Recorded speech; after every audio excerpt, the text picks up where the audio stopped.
A weather-beaten barn, standing forgotten at the edge of a small Pennsylvania town, would become the center of a classified document investigation that had government agencies and private collectors racing against time. All triggered by one struggling single mother's desperate attempt to clear decades of junk from her late uncle's property before the bank foreclosed on what little security she had left. Before we jump back in, tell us where you're tuning in from. And if this story touches you, make sure you're subscribed, because tomorrow I've saved something extra special for you. The final notice from Riverdale County Bank felt impossibly heavy in Sarah Mitchell's hands as she stood in the cluttered kitchen of the farmhouse she'd inherited just 4 months ago. The late afternoon sunlight filtering through dusty curtains illuminated the bold red letters stamped across the paper. Final notice, foreclosure proceedings, 45 days. That's all she had left. Sarah set the notice down alongside the growing pile of past due bills and contractor estimates that had taken permanent residence on the kitchen counter.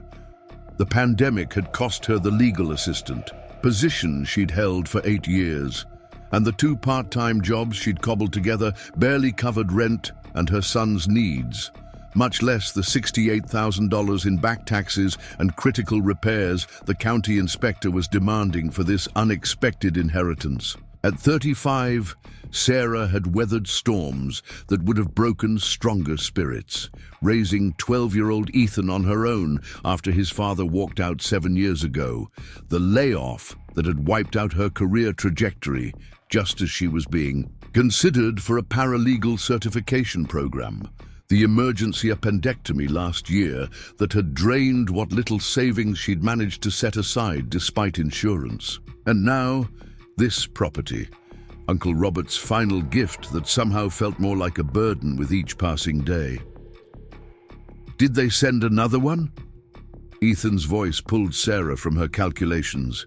Her son stood in the doorway, his lanky frame beginning to show the first signs of the teenage growth spurt waiting in his future.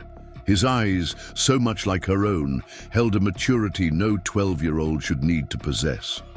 Sarah didn't shield him from the reality of their situation. They had moved past that kind of protection months ago when they'd had to downsize from their apartment to a 1-bedroom rental. 45 days, she confirmed, keeping her voice steady despite the weight those words carried. Unless we can somehow come up with enough money to cover the taxes and repair costs. Ethan dropped into the chair across from her, his young face momentarily revealing a flash of worry before settling into determined optimism that reminded her so much of his grandfather. What about that reality show?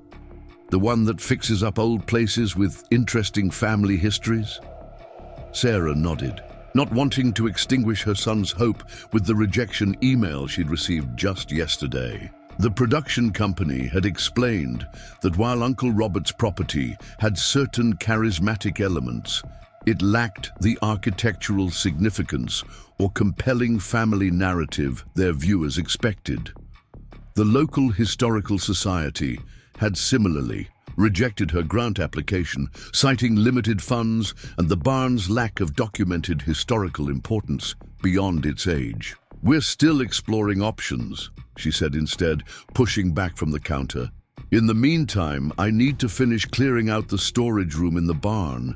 If we can at least get the outbuildings emptied, we might be able to list the property as farm-ready and attract a buyer before the foreclosure." This was how Sarah had always faced adversity, identifying the next practical step and moving forward despite the overwhelming odds. One task at a time, one day at a time. The emotional reckoning could wait until after today's work was finished. "Can I help?" Ethan asked, already reaching for his worn sneakers by the door. "I finished my online assignments early." Together they crossed the overgrown yard toward the large barn that dominated the small property.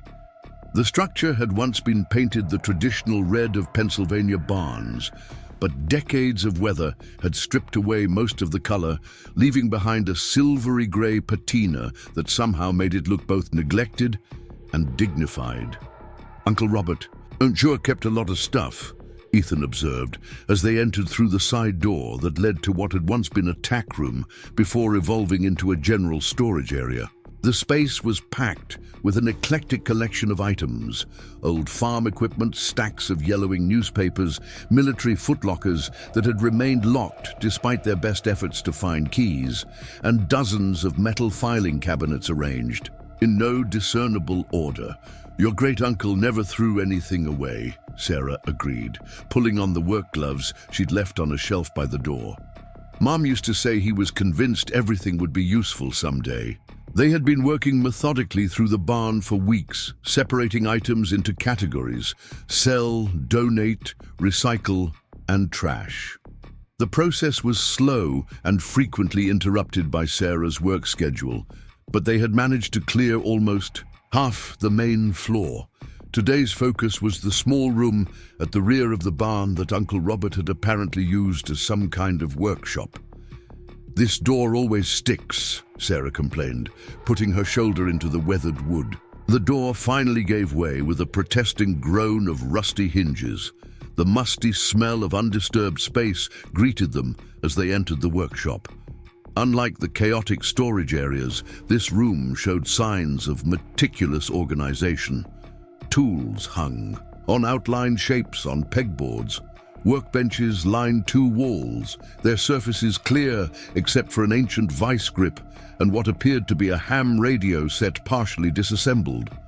Metal cabinets with combination locks stood against the back wall. "Mom, check this out," Ethan called, already examining a large wall map pinned behind the door. "This shows Riverdale, but some of these buildings aren't there anymore." Sarah joined him at the map, recognizing the outline of their small town, but noting the differences her son had spotted. "That's the old military research station," she said, pointing to a large compound marked at the edge of town. "It closed back in the 80s. They demolished most of it when I was a kid." What caught her attention, however, were the strange markings drawn across the map in red pen. Lines connected various points around the compound to other locations, including one that seemed centered directly on their property. "Your uncle worked maintenance at that facility for almost 20 years, Sarah explained, recalling family discussions from her childhood. People in town thought he was paranoid because he was always talking about government secrets and classified projects. Mom said it was just his way of making his maintenance job sound more important." As they began sorting through the workshop, the house phone rang with its distinctive old-fashioned bell. Few people had that number, which they'd only gotten connected to maintain the property's internet service. "Mitchell residence," Sarah answered, surprised by how naturally she'd adopted that formal greeting in the months since moving onto the property. "Ms. Mitchell, this is Dr. Thomas Wilson. I was an associate of your Uncle Robert's." The voice belonged to an elderly man, his tone carrying the measured precision of academic training. "I've recently retired from government service and am compiling an oral history of civilian workers at the Riverdale Research Facility. I wonder if I might stop by tomorrow to discuss your uncle's employment there." Sarah's interest was piqued despite her preoccupation with the impending foreclosure. "Of course, Dr. Wilson. Would around 10 work?" "Perfect. And Ms. Mitchell, has anything unusual turned up during your cataloging of your uncle's possessions? Documents, technical manuals, anything that might seem out of place for a maintenance worker?" The question struck her as oddly specific. "Just decades of collected items." "Why do you ask?" There was a slight pause before he responded. "Your uncle had a unique position at the facility. Maintenance staff had access to nearly every area. Sometimes they observed things they weren't officially supposed to see. I'm trying to compile a more complete history than what exists in the sanitized official records." After ending the call, Sarah returned to the barn where Ethan had continued, sorting through a cabinet of old technical journals. "A historian wants to talk about Uncle Robert's work at the research facility," she explained. Apparently, he's writing about the civilian workers there. Ethan looked up from the journal he'd been examining. Do you think Uncle Robert really did know government secrets? The kids at school say that place was doing all kinds of classified experiments. Small towns love their mysteries, Sarah replied with a smile. But your uncle was a maintenance worker, not a scientist. They continued working through the afternoon, making modest progress through the workshop's contents. Sarah was moving a heavy metal cabinet when she noticed something odd about the floorboards beneath it. Unlike the rough-hewn planks throughout the rest of the barn, these appeared to be more precisely cut, with nearly invisible seams between them. "Ethan, come look at this," she called, kneeling to examine the floor more closely. Running her fingers along the edges, she felt a slight depression that didn't match the surrounding wood. "It's different from the other boards," Ethan confirmed, his natural curiosity engaged. "And look, there's a tiny hole here, almost like a keyhole." Sarah sat back on her heels, considering. "Your uncle's old army footlocker. Didn't it have a small key we couldn't match to any of the locks we've found?" Ethan was already racing back to the house before she finished. Preparing and narrating this story took us a lot of time, so if you are enjoying it, subscribe to our channel. It means a lot to us. Now back to the story. Her sentence. He returned minutes later, triumphantly holding a small brass key they had discovered weeks earlier in Uncle Robert's desk drawer.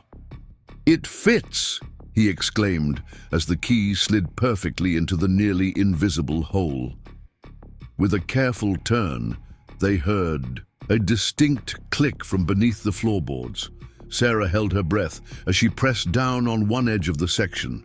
To her amazement, the entire 3-foot square section of flooring pivoted smoothly on hidden hinges, revealing a narrow metal ladder descending into darkness.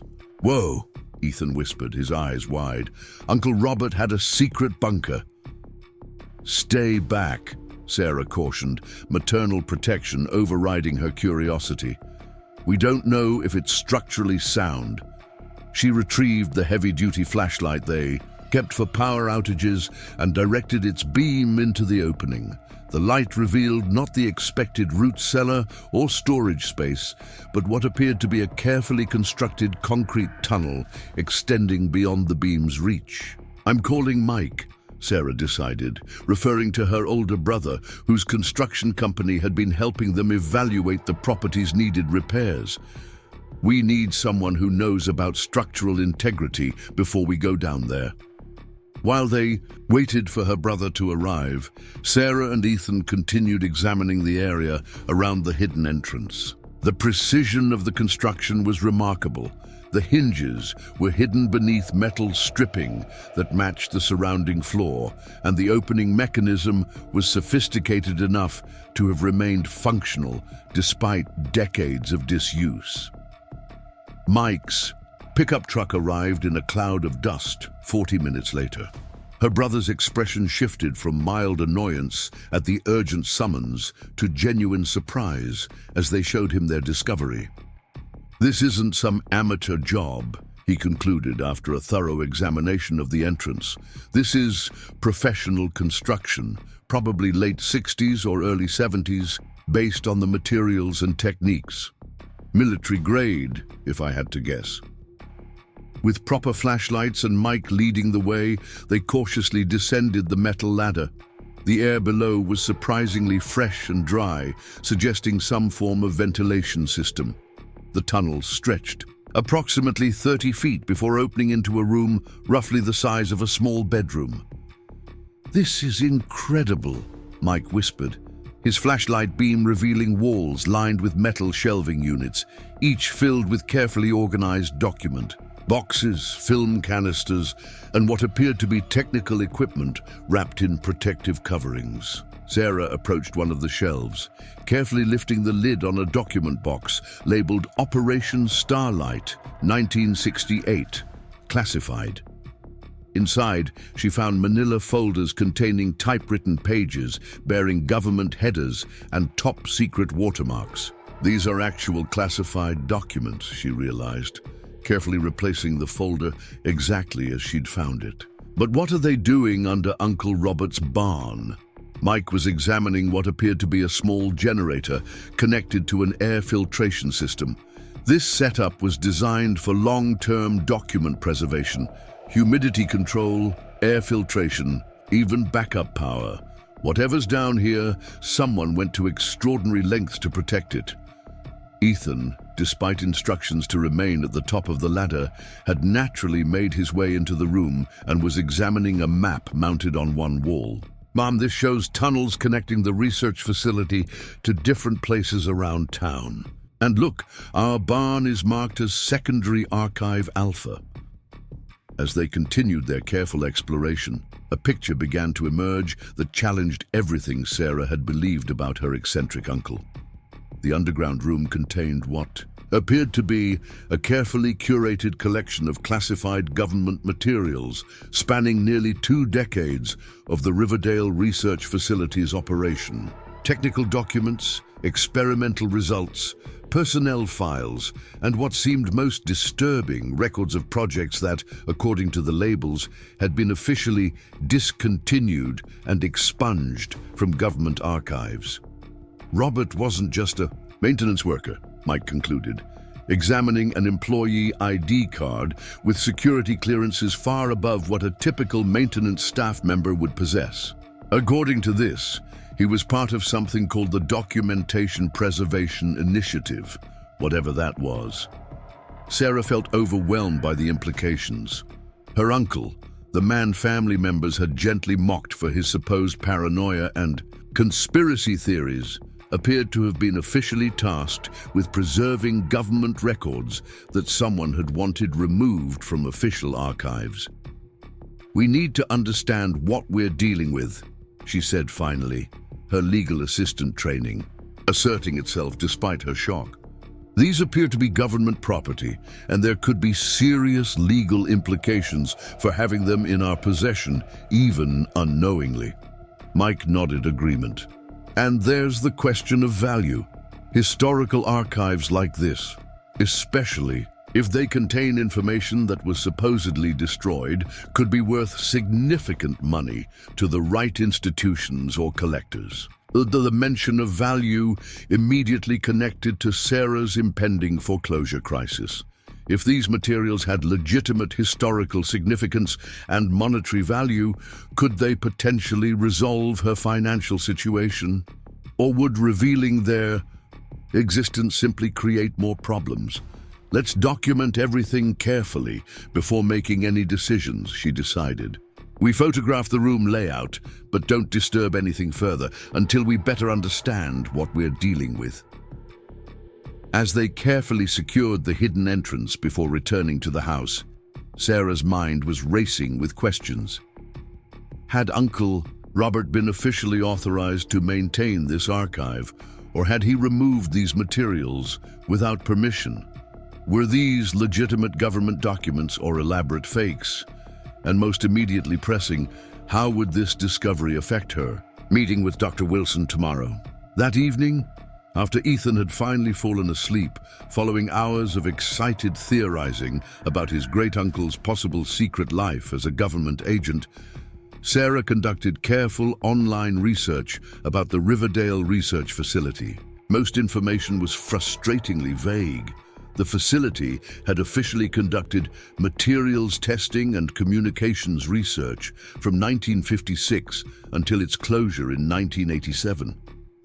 Local rumors had always suggested more exotic activities, from weapons development to psychological research, but little concrete information existed in public records. Searching for Dr. Thomas Wilson yielded more substantial results. He appeared to be legitimate, a historian who had published several academic papers on civilian contributions to classified government projects, with specific focus on the ethical considerations of classified research. His university profile, mentioned recent retirement after 30 years of government service with the Department of Defense Historical Review Division. As Sarah considered her approach to tomorrow's meeting, the house phone rang again, unusual for so late in the evening. The caller ID displayed unknown number. "Mitchell residence," she answered cautiously. "Ms. Mitchell, Richard Carlson, specialized document acquisition." The voice was smooth and professional. "I understand Dr. Wilson has arranged to meet with you regarding your uncle's employment history. I represent a private historical collection interested in similar materials and would like to discuss potential acquisition opportunities before you make any commitments." The timing of this call, mere hours after their discovery and following Dr. Wilson's contact, seemed far too coincidental.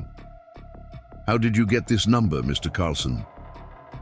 "We monitor academic research into certain historical periods of interest," he replied smoothly. "When legitimate historians make inquiries, we often follow similar paths. Your uncle's connection to the Riverdale facility makes his personal effects potentially valuable to collectors of Cold War-era memorabilia." Sarah's instincts, honed by years of working in a legal office, triggered immediate caution. "I haven't made any decisions about my uncle's belongings. I appreciate your interest, but I'll need to complete my own assessment first." After ending the call, she immediately phoned Mike, who shared her concerns about the suspicious timing. "Someone else knows or suspects what's down there," he concluded. "Be very careful with this Wilson character tomorrow, and definitely don't mention the tunnel until we know more about what we're dealing with." The next morning, Sarah arranged for Ethan to spend the day with a friend, not wanting him present during what could be a complicated conversation. She had just finished straightening the cluttered living room when a meticulously maintained older model Buick pulled into the driveway.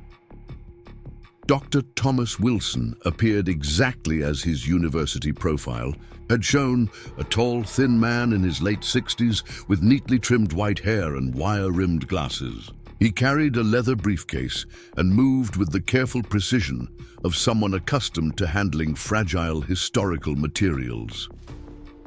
"Thank you for seeing me, Ms. Mitchell," he began after introductions, his academic manner softened by genuine warmth.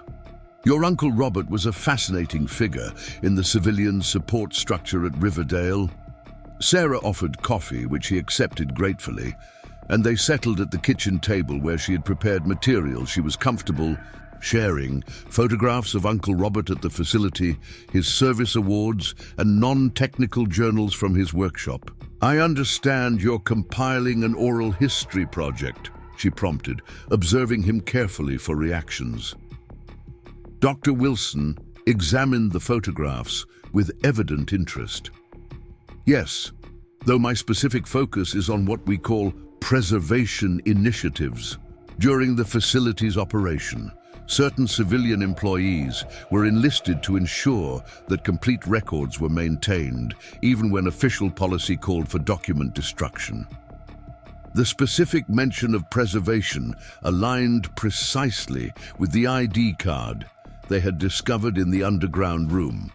Sarah maintained a neutral expression despite this confirmation of her uncle's apparent role. "Robert frequently mentioned document handling procedures in his personal journals," she offered carefully. "He seemed quite concerned with proper archival methods." Wilson's expression sharpened with interest. "He would have been.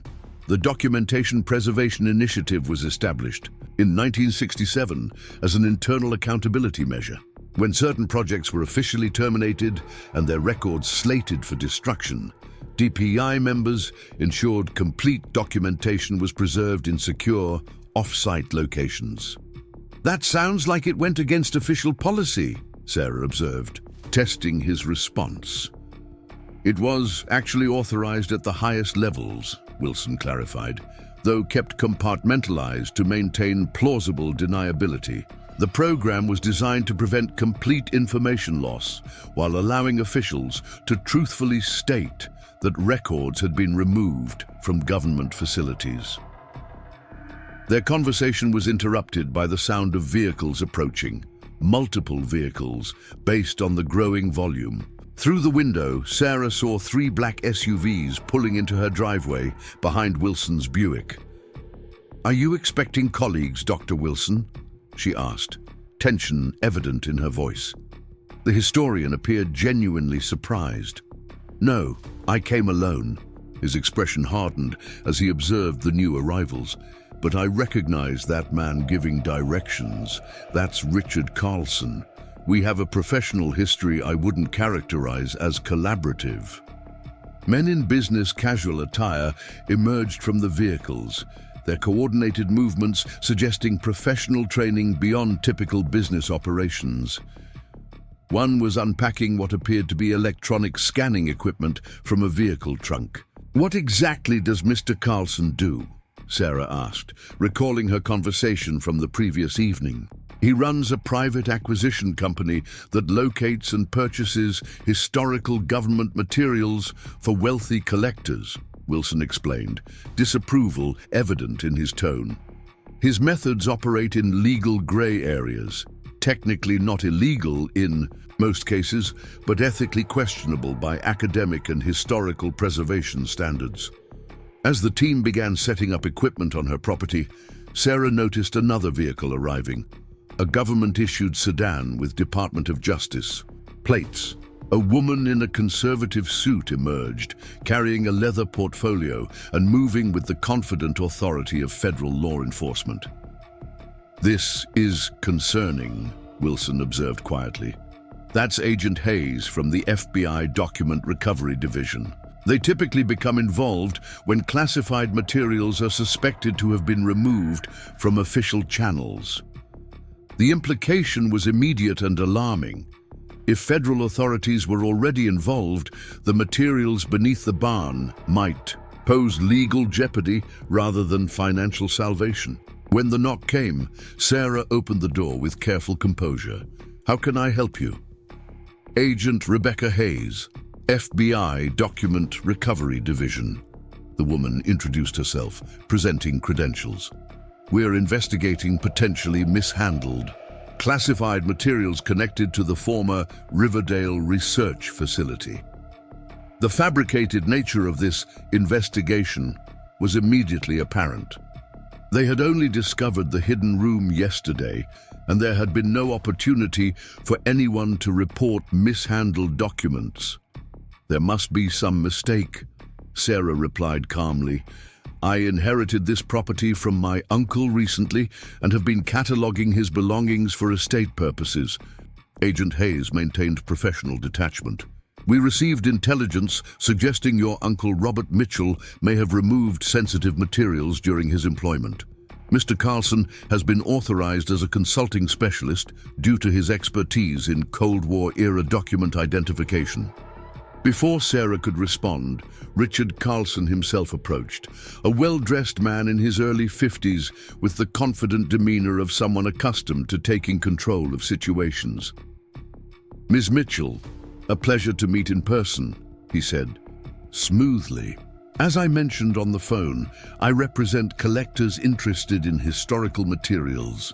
The FBI has regulatory concerns, while my clients have preservation interests. Perhaps we can find a solution that addresses both." Dr. Wilson stepped forward, academic courtesy barely masking his evident disdain. "Richard, using federal authorities as a pretext for your commercial acquisition attempts remains as ethically questionable as ever."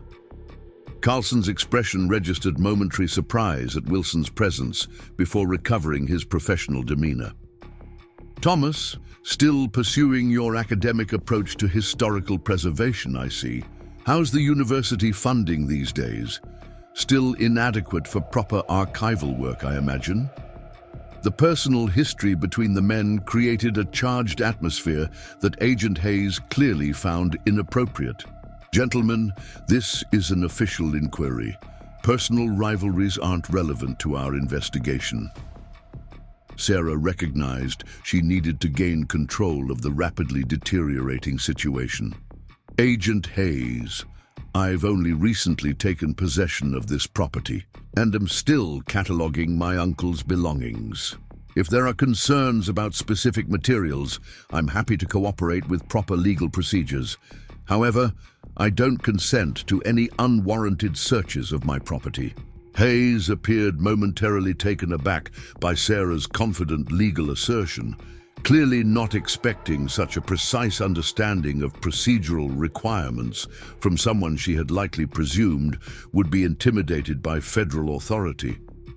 We have information suggesting specific classified materials related to Operation Starlight may be located on these premises, Hayes countered, revealing more detailed knowledge than should have been possible without prior information about the tunnel's contents. The mention of Operation Starlight aligned precisely with the document box Sarah had examined in the underground room, confirming her suspicion that someone involved had prior knowledge of what lay beneath the barn. Dr. Wilson intervened with the calm authority of his academic standing. Agent Hayes, as a former DoD historian with appropriate clearances, I should note that Operation Starlight was officially expunged from government records in 1973. Any materials related to that project would fall under the historical preservation exemption for programs officially designated as terminated. This precise legal reference appeared to give Hayes pause, suggesting there were indeed complicated jurisdictional questions about the status of the materials they were seeking. Sarah seized this moment of uncertainty.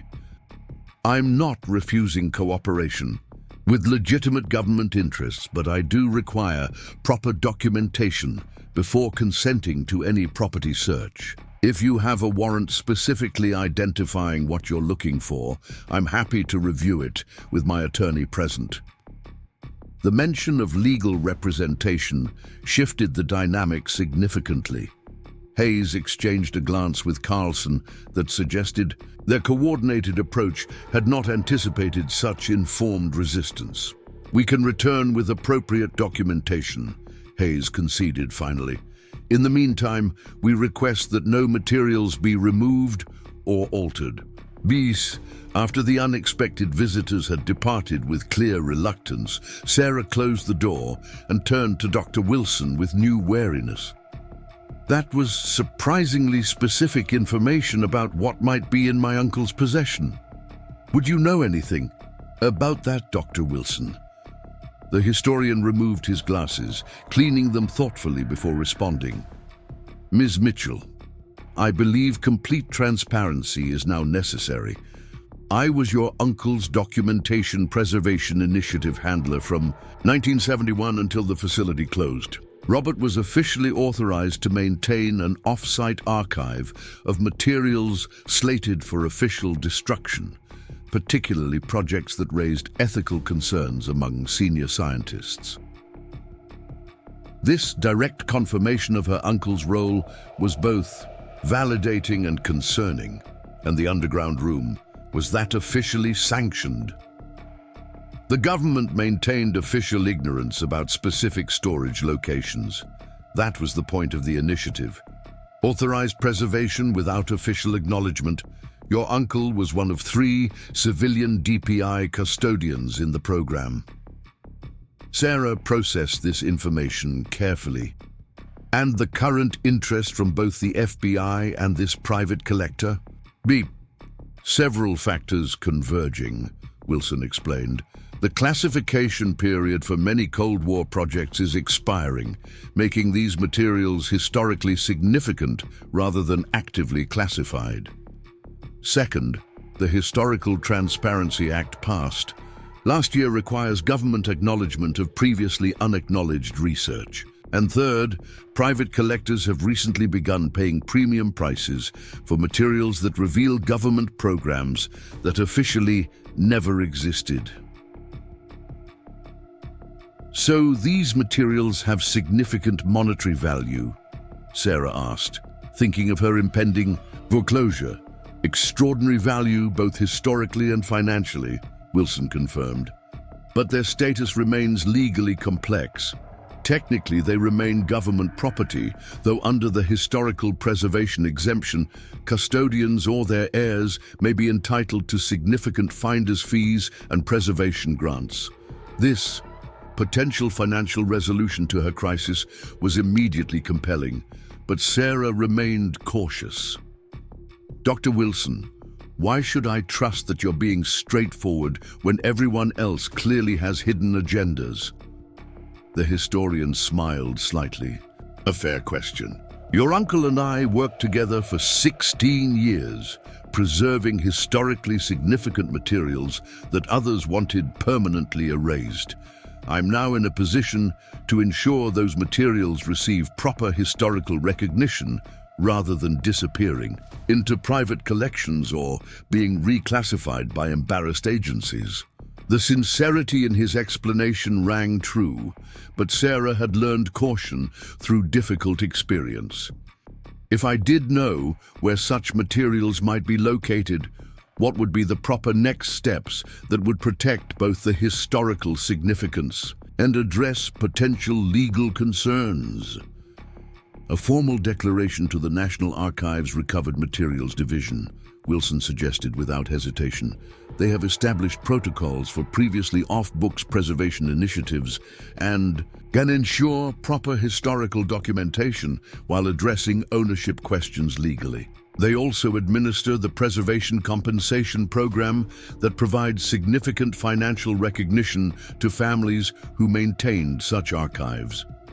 Sarah considered this carefully, weighing the complex ethical, legal, and financial considerations against her immediate foreclosure crisis.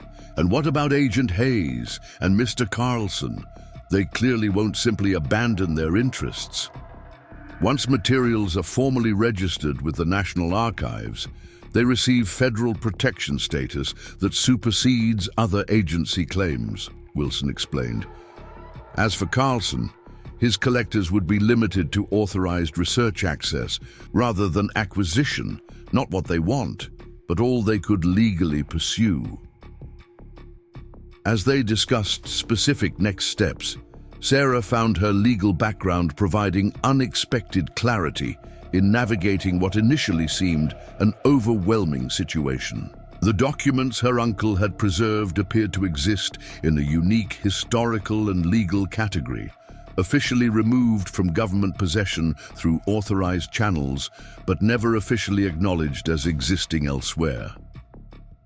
"I need to consult with my brother before making any decisions," she said finally. "This affects my family's legacy as well as our immediate circumstances." Wilson nodded, understanding. "A reasonable approach. But I should caution that both Hayes and Carlson will return quickly with whatever documentation they can assemble. Establishing official protection through the National Archives would ideally happen before they reappear." After Wilson's departure, Sarah immediately called Mike, who arrived within the hour, bringing an attorney friend who specialized in government contracts. Together, they reviewed the information Wilson had provided against what they had discovered in the underground room. "The historical preservation exemption is legitimate," the attorney confirmed after research. "And the Preservation Compensation Program has established precedent for significant financial awards to families who maintained historical archives, ranging from $50,000 to over $1 million, depending on the material's significance." This potential resolution to Sarah's financial crisis was compelling, but came with significant questions about proper handling and legal obligations. After hours of discussion, they developed a measured approach. They would document the archive thoroughly, submit a formal declaration to the National Archives, as Wilson had suggested, and request official evaluation while maintaining the materials in their original location under appropriate security. The following morning, Sarah contacted the National Archives Recovered Materials Division, navigating a series of increasingly senior officials until reaching someone authorized to discuss DPI materials. Within hours, a preliminary registration had been established that provided immediate protection status, while a formal assessment team was assembled. When Agent Hayes returned that afternoon with what appeared to be hastily assembled documentation, she was met with official notification that the materials in question had been registered with the National Archives and were now under federal historical protection pending formal assessment. The agent's frustrated expression confirmed Wilson's assertion about the jurisdictional limitations this registration would create.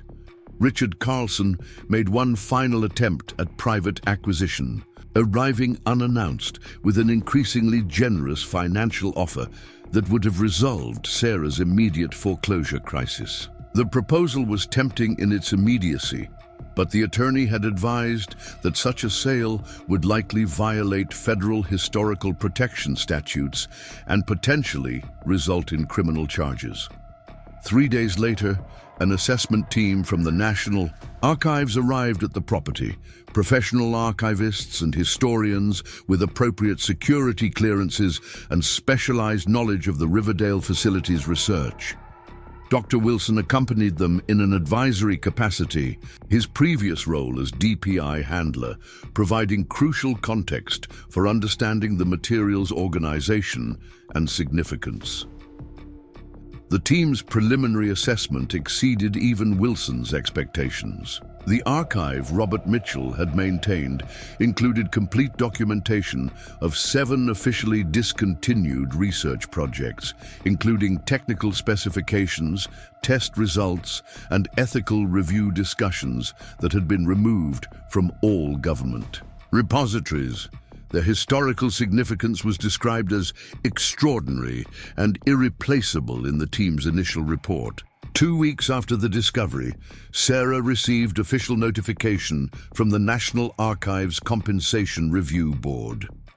As the legal heir to a DPI custodian who had maintained historically significant materials in accordance with authorized preservation protocols, she was awarded $875,000 in recognition of her uncle's service and her family's continued protection of the archive.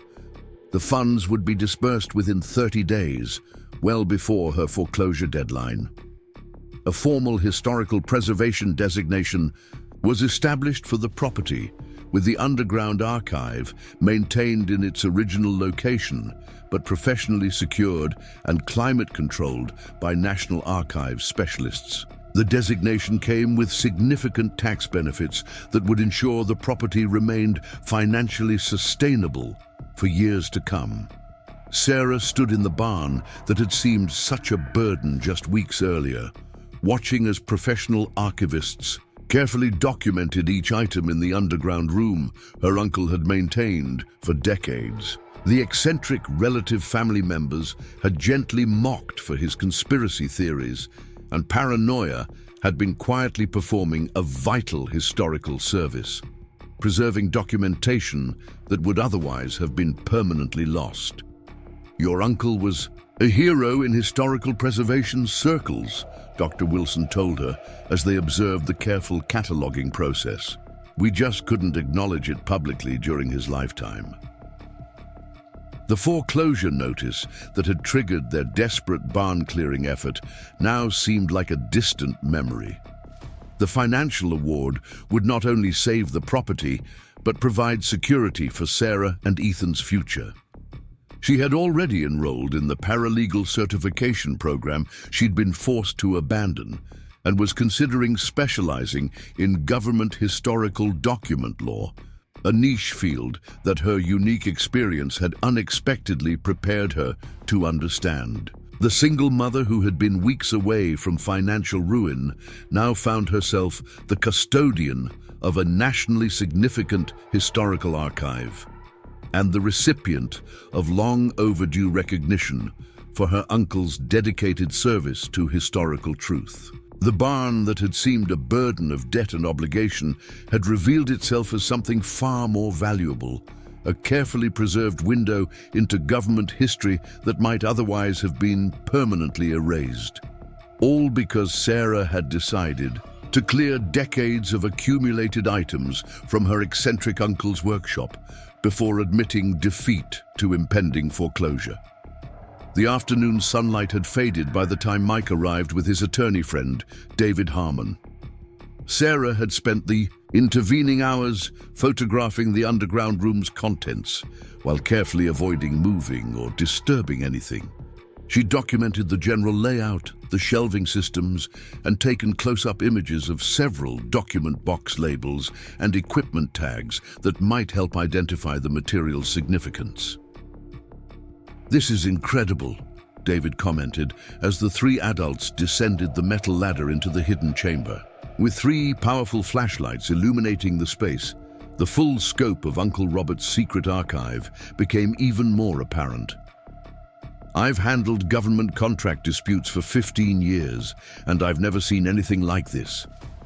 Mike moved methodically around the room, his construction expertise allowing him to appreciate the sophisticated engineering involved. "The concrete walls have a waterproof membrane behind them," he noted, examining a small section where the material was visible near a ventilation pipe.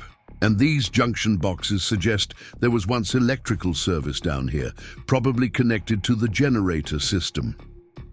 David was carefully examining document boxes without opening them. "These classification markings are authentic based on the era. The typeface, the stamping patterns, even the folder coloration matches government standards from the time period. If these are forgeries, they're extraordinarily detailed ones." Sarah directed their attention to the employee ID badge they had discovered. According to this, Uncle Robert was part of something called the Documentation Preservation Initiative. Dr. Wilson confirmed that was a real program, though officially unacknowledged. "That tracks with certain historical patterns," David agreed, examining the badge.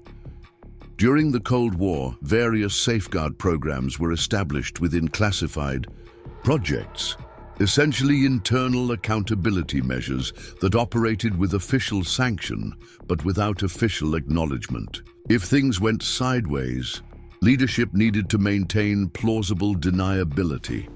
Sarah described her conversation with Dr. Wilson in detail, including his suggestion to contact the National Archives Recovered Materials Division. He seemed genuinely concerned with proper historical preservation rather than possession or control. Does that approach make sense legally? David considered this thoughtfully. The legal status of these materials is genuinely complex.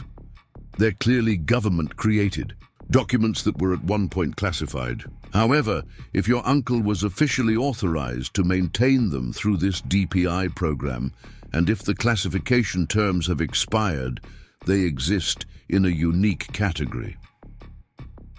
"What about the financial aspects?" Mike asked, his practical nature focusing on Sarah's impending foreclosure. Wilson mentioned substantial compensation for families who preserved these archives. "Is that legitimate?"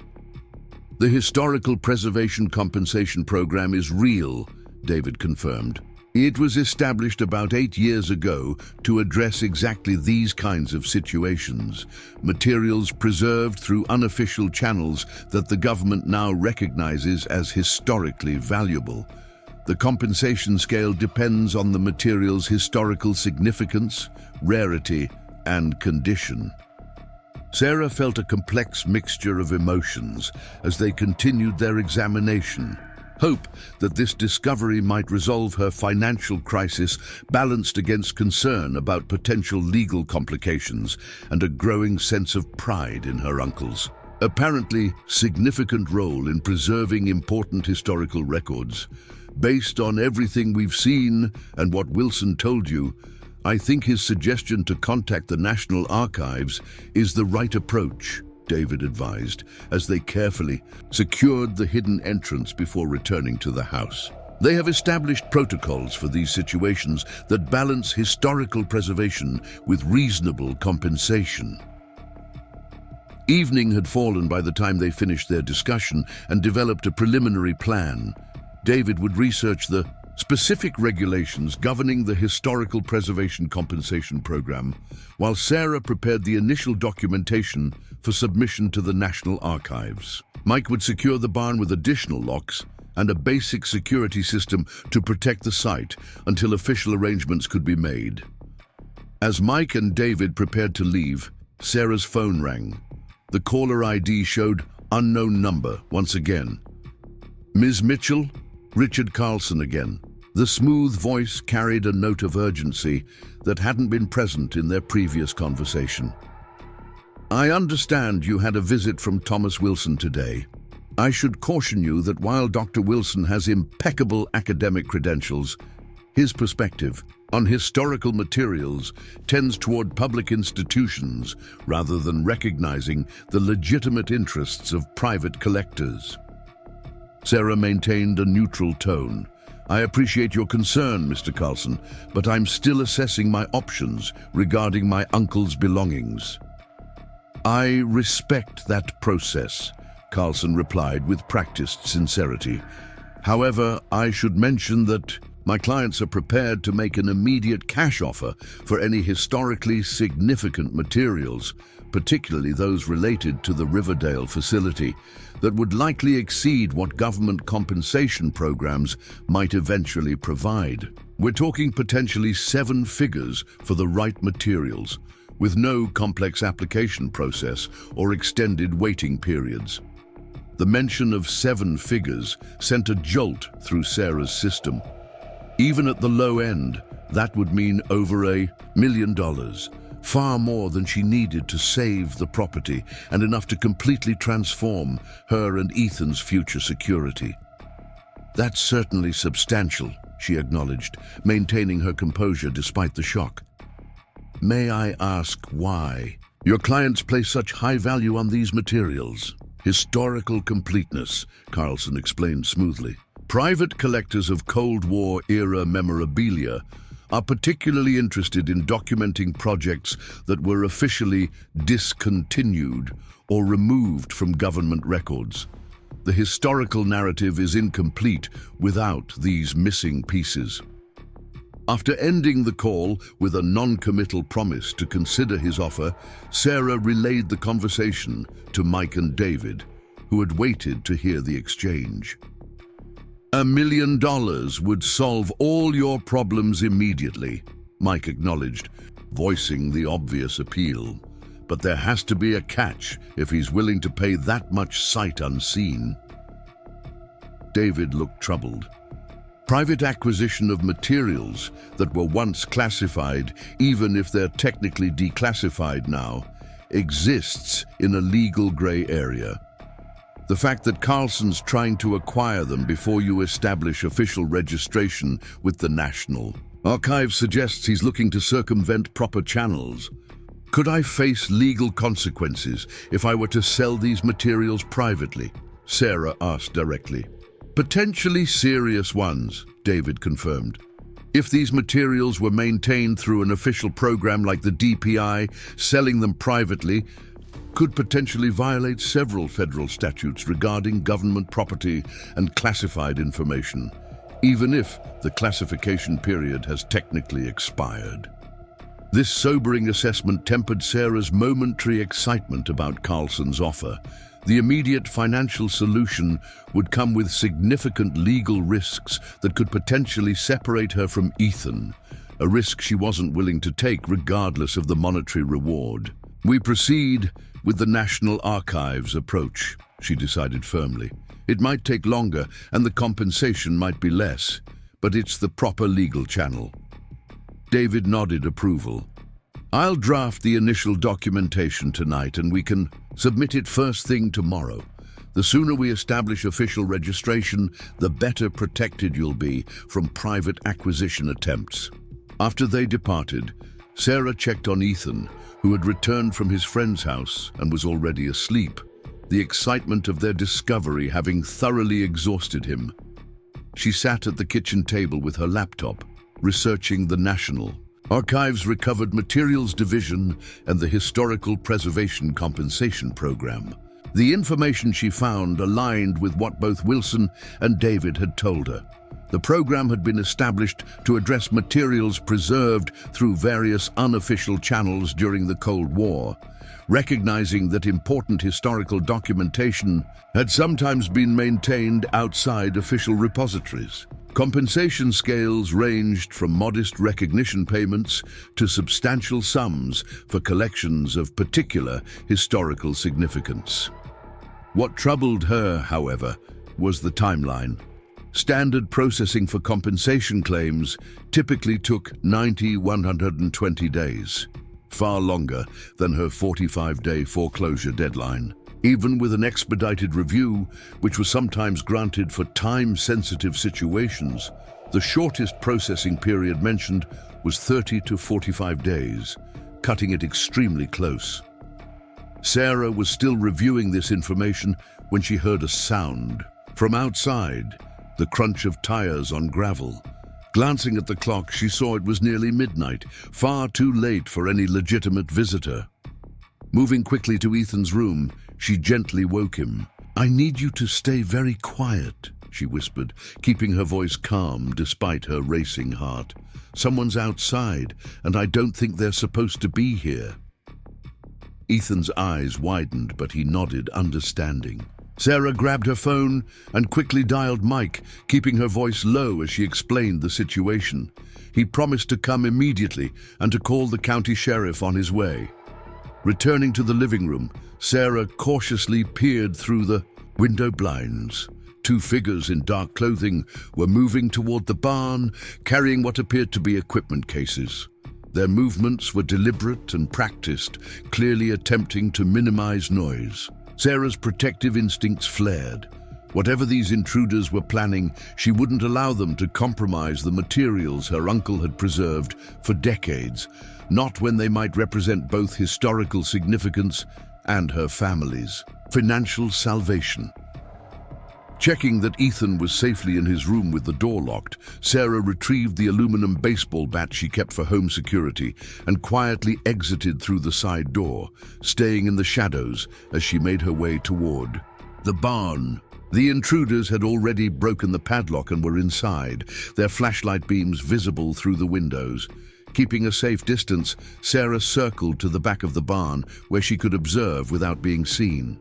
Through a small window, she could see the two figures had already located the hidden entrance to the underground room and were preparing equipment that looked designed for document scanning and photography.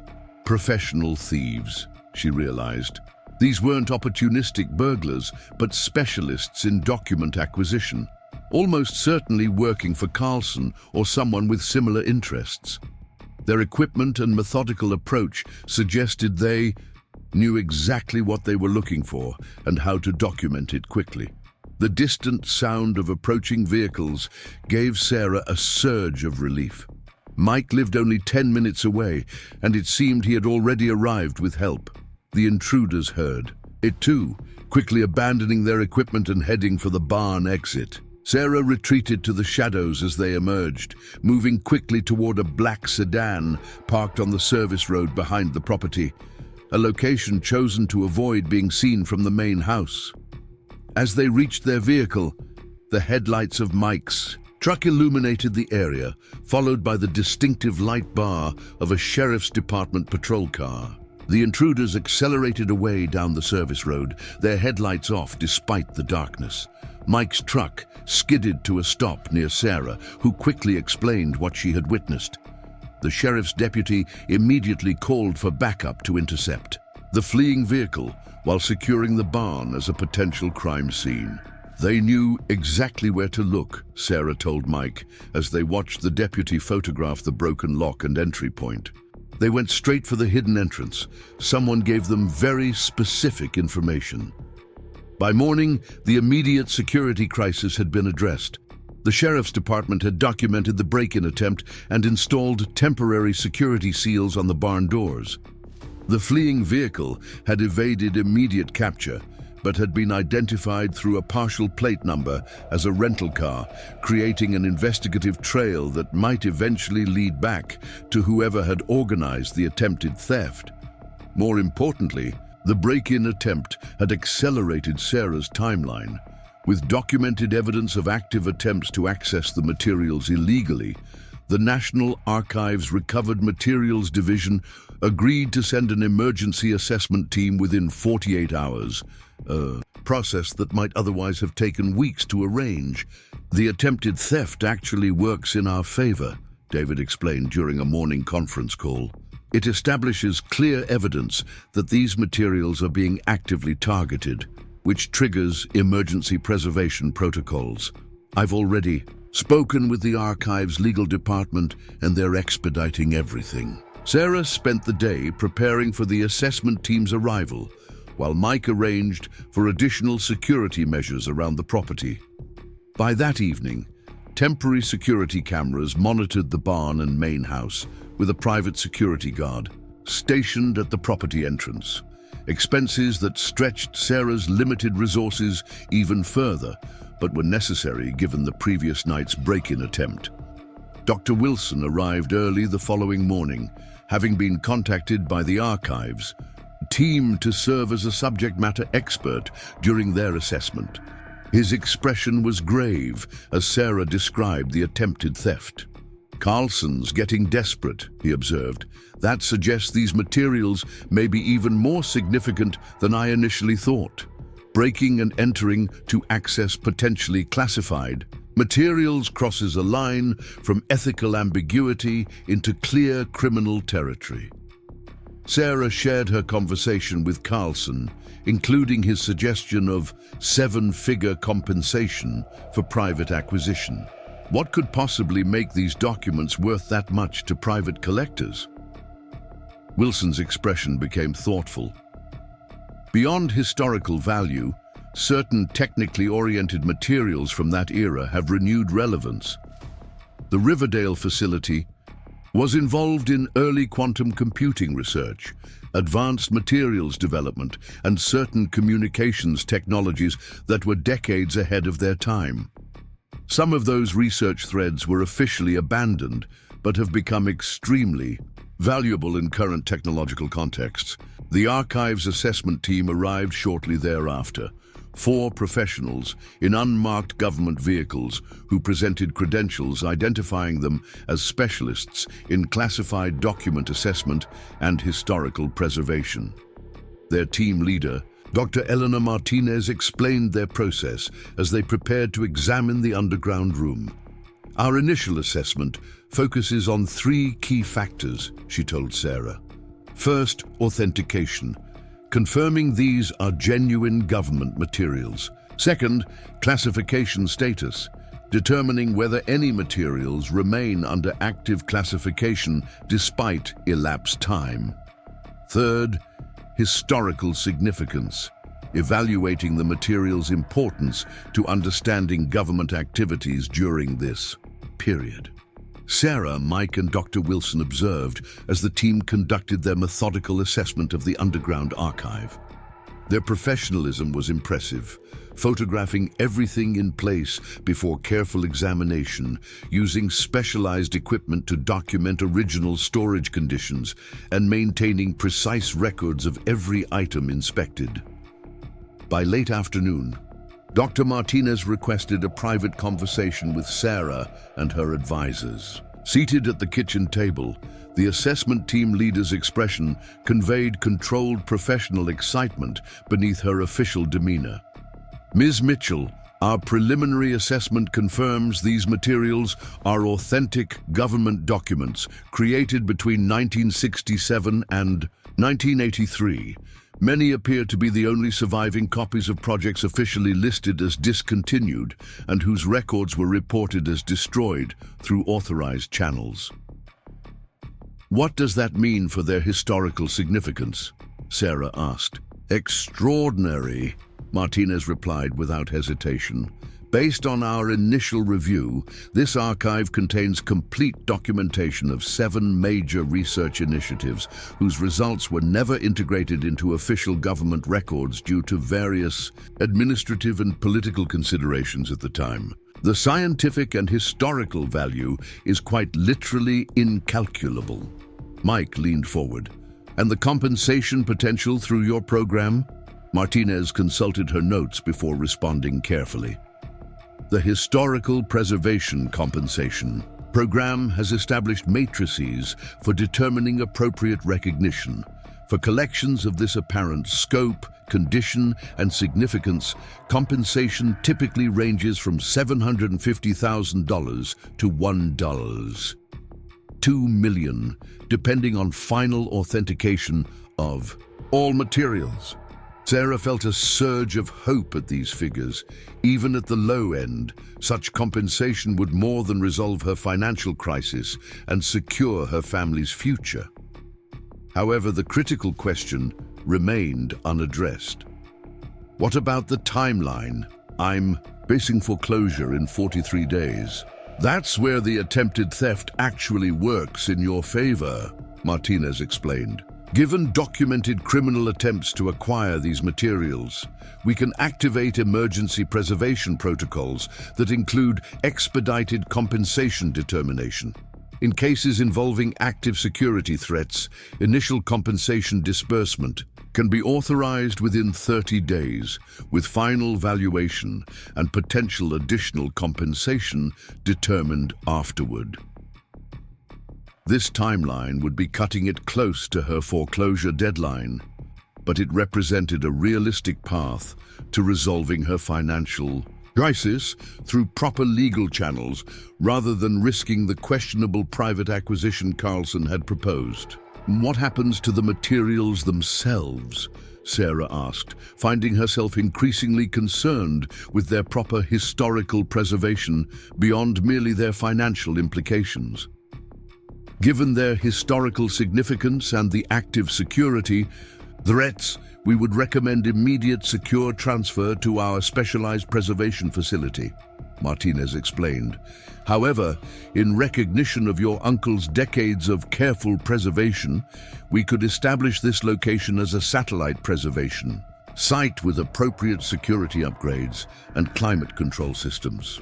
This possibility that Uncle Robert's preservation efforts might be officially recognized through continued maintenance of his carefully constructed archive felt deeply appropriate to Sarah. The property that had initially seemed like a burden might instead become a legitimate historical preservation site, maintaining her family's connection to these materials her uncle had protected for decades. As the assessment team completed their initial documentation and secured the site before departing, Dr. Wilson remained behind to discuss next steps with Sarah and Mike. The archives team was clearly impressed, he observed. Their assessment of historical significance aligns with what I suspected based on your uncle's role and the time period involved. Sarah felt overwhelming gratitude for Wilson's guidance through what could have been a bewildering and potentially legally dangerous situation. Thank you for steering us toward the proper channels. Carlson's offer was tempting, especially given our financial situation, but this approach feels right. Wilson nodded, understanding. Robert dedicated decades to preserving these materials properly. Seeing them maintained through official historical preservation rather than disappearing into private collections would honor that commitment. The following morning brought another unexpected development. Agent Hayes returned, this time accompanied by a more senior FBI official who introduced himself as Deputy Director Collins from the Historical Documentation Recovery Unit. Their demeanor was markedly different from Hayes's previous visit, formal but without the previous confrontational edge.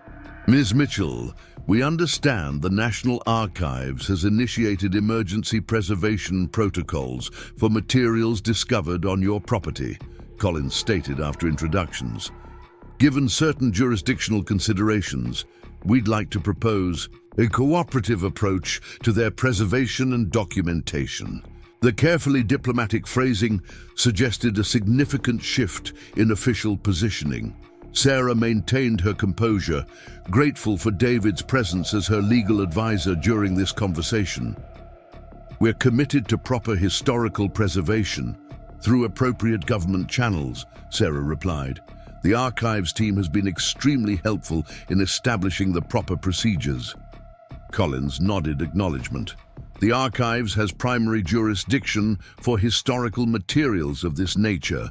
However, the FBI maintains specific interest in documenting chain of custody for materials that were once classified, even if that classification has since expired." After some discussion, it became clear that the FBI was essentially conceding primary authority to the National Archives while seeking to maintain a consultative role in the process. This development suggested the material's significance had triggered interest at higher levels of the Justice Department, who had apparently decided a cooperative approach was preferable to jurisdiction disputes. Richard Carlson made one final attempt at private acquisition that afternoon, arriving unannounced with a formal written offer that specified $8 million for historical materials related to the Riverdale Research Facility currently located on Mitchell property. The offer included immediate initial payment of $250,000, more than enough to resolve the impending foreclosure, with the remainder to follow upon delivery of the complete archive. This represents fair market value without bureaucratic delays.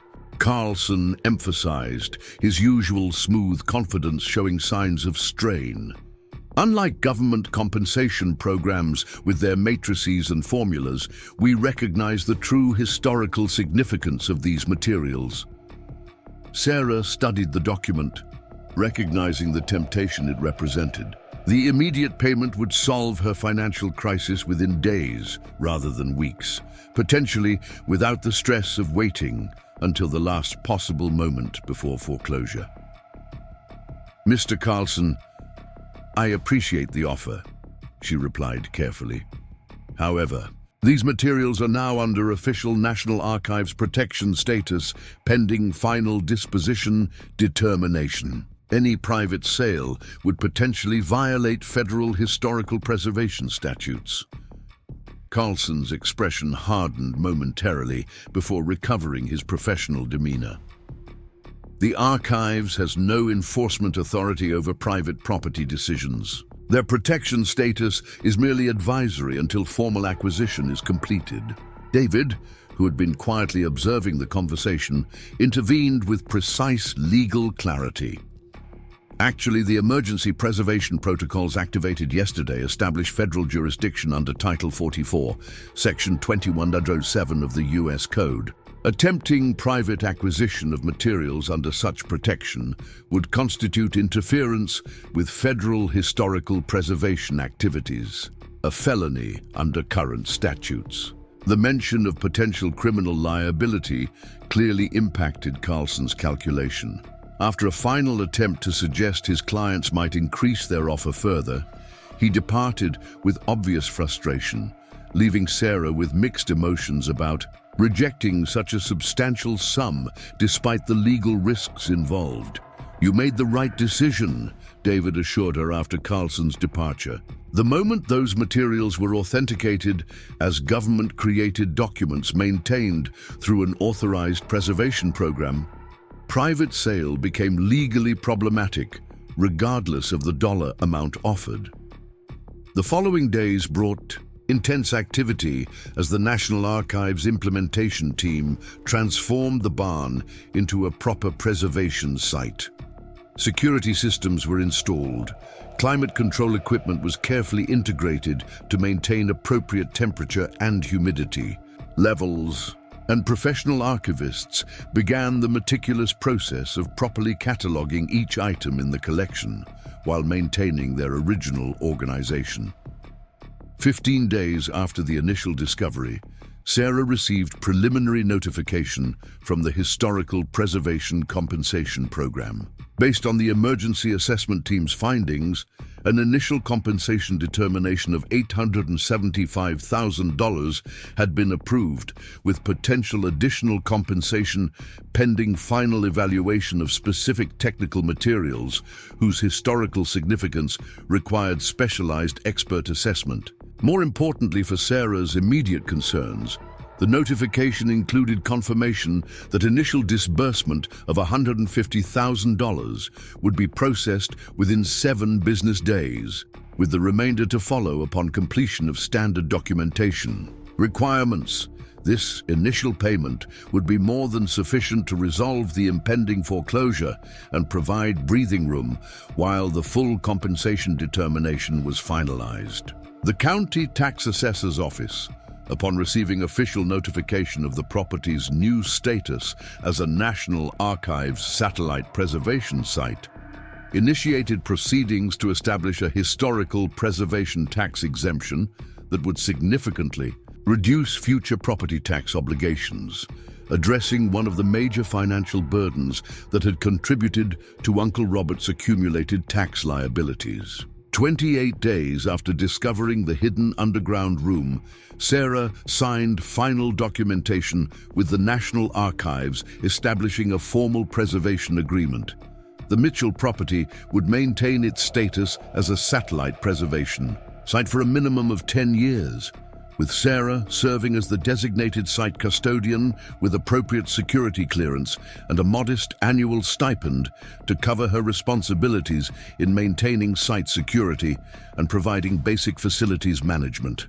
As she watched the professional archivists carefully documenting her uncle's meticulously preserved collection, Sarah felt a profound connection to the relative she had known only as an eccentric older man with peculiar habits and strange paranoia about government secrets. Robert Mitchell had not been paranoid after all.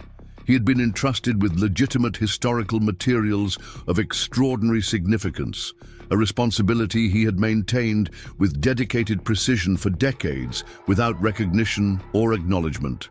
The financial compensation would transform Sarah and Ethan's circumstances, eliminating the immediate threat of foreclosure and providing long-term security they hadn't dared imagine just weeks earlier.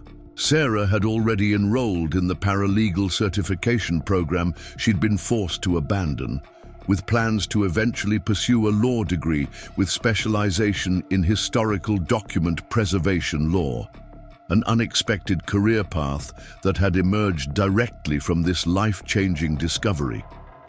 "Your uncle would be proud," Mike told her as they observed the final security systems being installed. "Not just that you saved the property, but that you made sure these materials were properly preserved and acknowledged."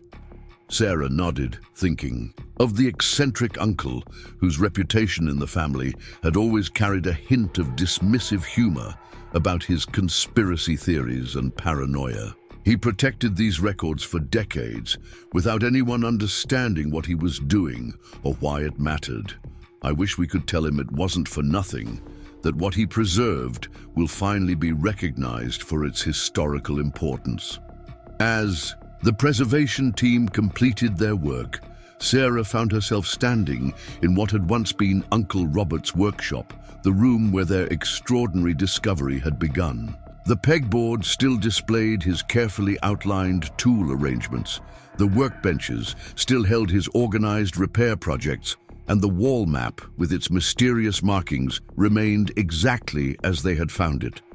Dr. Wilson had explained that these personal items, the mundane elements of Robert Mitchell's daily life at the property, were themselves historically significant as context for understanding how he had maintained his secret archive while living an outwardly ordinary life. They would be preserved alongside the classified materials as part of the complete historical record.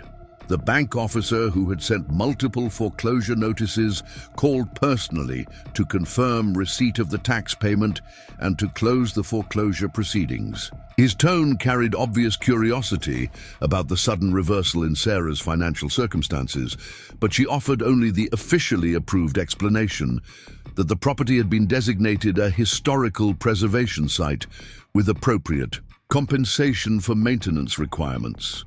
Richard Carlson made no further contact after his final offer was rejected, though Dr. Wilson mentioned hearing that his company had shifted focus to acquiring materials from another former research facility across the country. The FBI maintained its consultative role in the cataloging process, but operated with professional courtesy rather than the initial confrontational approach Agent Hayes had employed. 42 days after discovering the hidden room, Sarah received the final compensation determination.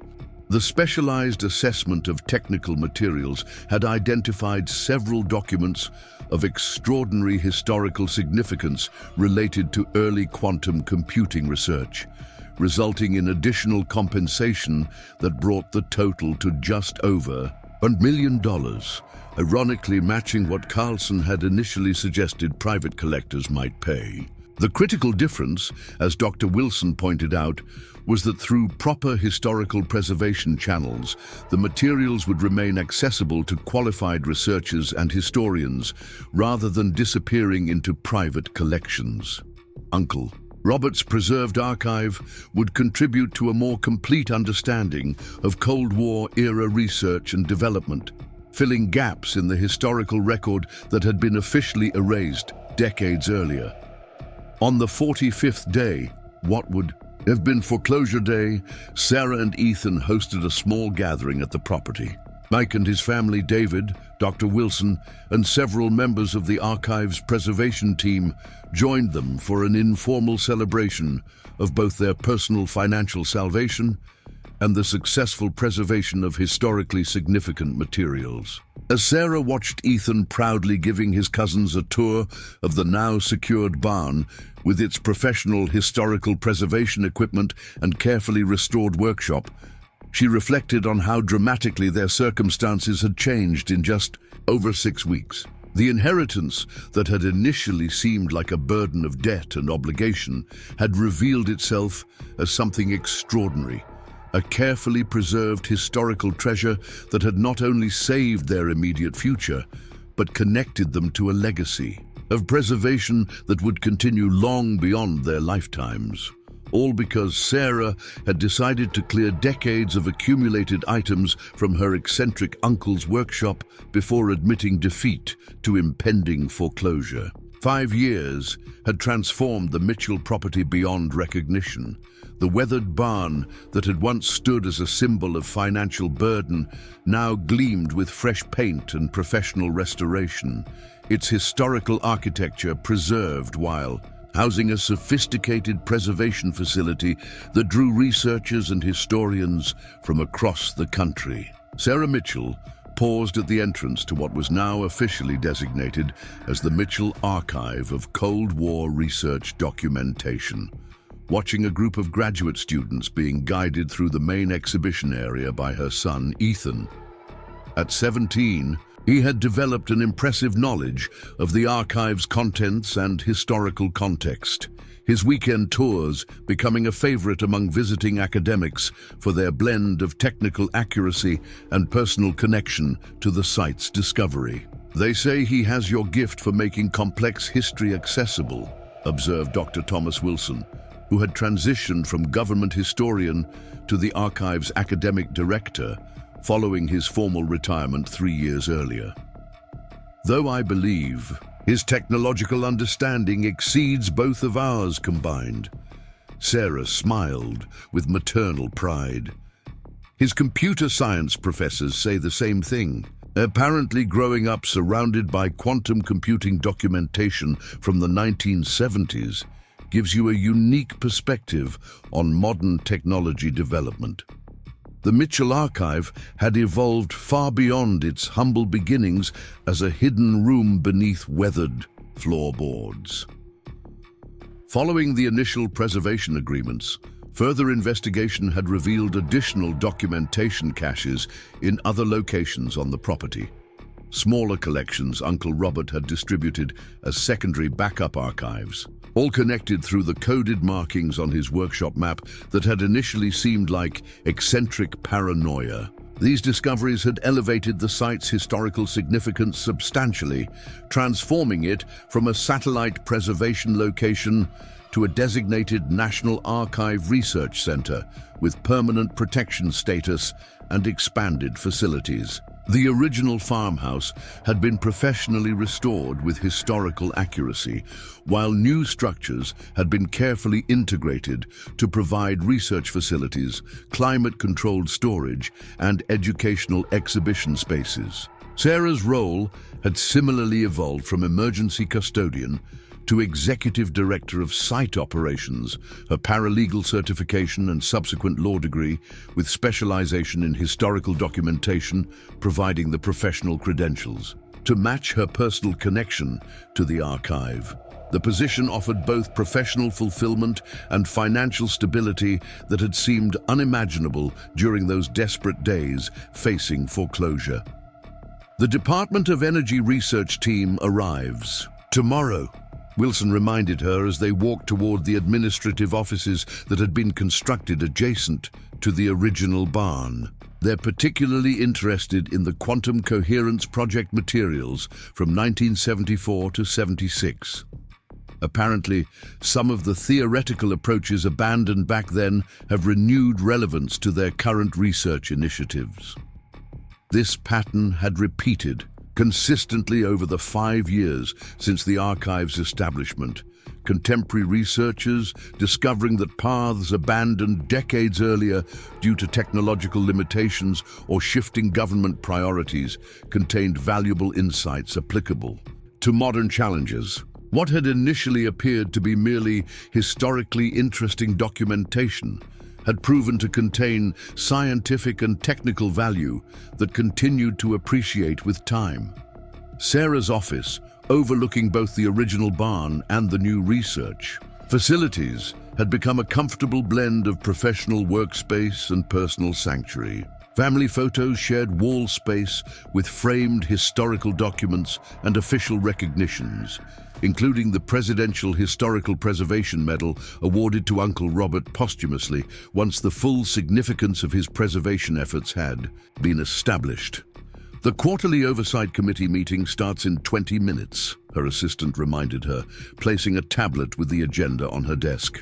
Director Harmon mentioned they have important updates on the educational outreach expansion. The Archives Oversight Committee brought together representatives from the National Archives, academic institutions, and relevant government agencies to coordinate research access and educational initiatives. David Harmon, the attorney friend who had helped navigate those initial complicated weeks, now served as the Justice Department's Director of Historical Document Recovery, a position created partly in response to the Mitchell Archives demonstration of how valuable preserved historical materials could remain hidden in private hands through unofficial channels. Sarah reviewed the agenda while preparing for the meeting. The educational initiatives held particular importance to her, establishing programs that would bring the archive's historical lessons to broader audiences beyond specialized researchers. The technical and scientific materials naturally attracted academic and government attention, but the human story of Cold War research and preservation held valuable historical lessons for general public understanding. As committee members assembled in the conference room, Sarah noted the significant institutional representation their small rural facility now commanded. University department chairs sat alongside government agency directors and preservation specialists, all drawn by the unique historical window the Mitchell Archive provided into otherwise undocumented government research activities. Before we address the expansion proposal, I'd like to recognize the archive's 5th anniversary with some perspective on what's been accomplished, David began after calling the meeting to order. In just 5 years, the Mitchell Archive has contributed to 37 peer-reviewed research papers, hosted over 300 specialized research visits, welcomed more than 70,000 public visitors, and identified previously unknown connections between officially discontinued research programs and contemporary technological developments. The committee members acknowledged these achievements with appropriate professional appreciation, but Sarah knew their focus remained primarily on future development rather than past successes. The archive's unexpected research value had created opportunities that extended far beyond what anyone had anticipated during those initial preservation efforts. The educational outreach proposal has received full funding approval, David continued, addressing the main agenda item. The Department of Education has committed matching funds for the visitor center expansion, and the University Consortium has approved the joint appointment of 3 additional history faculty with specialized focus on Cold War scientific development. This development represented significant expansion of the archive's public education mission. The planned visitor center would transform what had begun as a specialized research facility into a destination for broader historical education, making the complex history of secret government research accessible to general audiences while maintaining the facility's primary research functions. Dr. Eleanor Martinez, from the National Archives, who had led the initial assessment team 5 years earlier, provided additional context. The Mitchell Archive has become our model for successful integration of specialized research access with public historical education. The visitor numbers from the pilot program demonstrate significant public interest in understanding this previously undocumented aspect of Cold War history. As the meeting progressed to implementation timelines and coordination requirements, Sarah found herself reflecting on how dramatically this property had transformed from a financial burden into a nationally significant historical preservation site. What had begun as a desperate search for saleable items to avoid foreclosure had evolved into an institution that employed 27 people and attracted research funding from multiple government agencies and academic institutions. After the meeting concluded with approval of the expansion implementation schedule, Sarah joined David for a brief walk around the property. Their professional relationship had evolved into a close friendship over the years of collaboration, with David serving as both government liaison and personal advisor as the archive developed. "I never imagined any of this," Sarah admitted, as they passed the original barn where everything had begun. "When I was cataloging items to sell before foreclosure, the best outcome I could envision was finding enough valuable farm equipment to delay the bank for another month." David smiled at the understatement. From foreclosure crisis to presidential recognition ceremony in 5 years. Not the typical inheritance experience. The presidential ceremony had occurred 3 years earlier, when the full historical significance of Uncle Robert's preservation efforts had been officially acknowledged through posthumous recognition. The Mitchell family had been invited to the White House for the formal presentation of the Historical Preservation Medal, with Sarah accepting. On her uncle's behalf, the eccentric relative, once gently mocked for his conspiracy theories and paranoia, had been officially recognized as a citizen historian of extraordinary dedication, whose preservation efforts had maintained crucial historical documentation that would otherwise have been permanently lost. "Any news on Carlson's latest activities?" Sarah asked as they continued their walk. The private document dealer, who had once offered nearly $2 million for the archive's contents, had remained an occasional concern over the years, though his direct efforts to acquire materials had ceased after the archive received official protection status. His company's focus has shifted primarily to Eastern European materials since the Opened Archives initiative, David replied. "Apparently there's less competition from institutional collectors in that region, and fewer regulatory complications. His domestic acquisition attempts have become considerably more cautious since the Henderson case. The Henderson case had involved another private collector who had attempted to purchase government documentation from the 1960s that had been maintained through channels similar to Uncle Robert's preservation efforts. The resulting prosecution had established clear legal precedent regarding private acquisition of materials originally created through government functions, effectively constraining the grey market operations that dealers like Carlson had previously exploited. The FBI's Historical Documentation Recovery Unit has actually consulted with him on several legitimate acquisitions, David added with ironic amusement.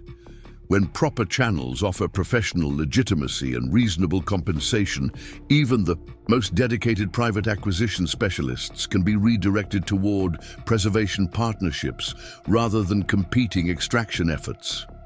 The conversation was interrupted by Ethan, who had completed his tour and was approaching with characteristic teenage enthusiasm barely contained beneath attempted professional composure. Dr. Abernathy has confirmed for next month's technical symposium, he reported, his role as junior research coordinator having evolved from informal tour guide to officially recognized position with actual responsibilities. He's bringing 2 graduate students who are specifically interested in the adaptive engineering elements of the Lightwave Communications project. The technical symposium had become an annual event that brought together contemporary researchers with historians specializing in related fields, creating unique cross-disciplinary conversations between those developing current technologies and those studying their historical antecedents.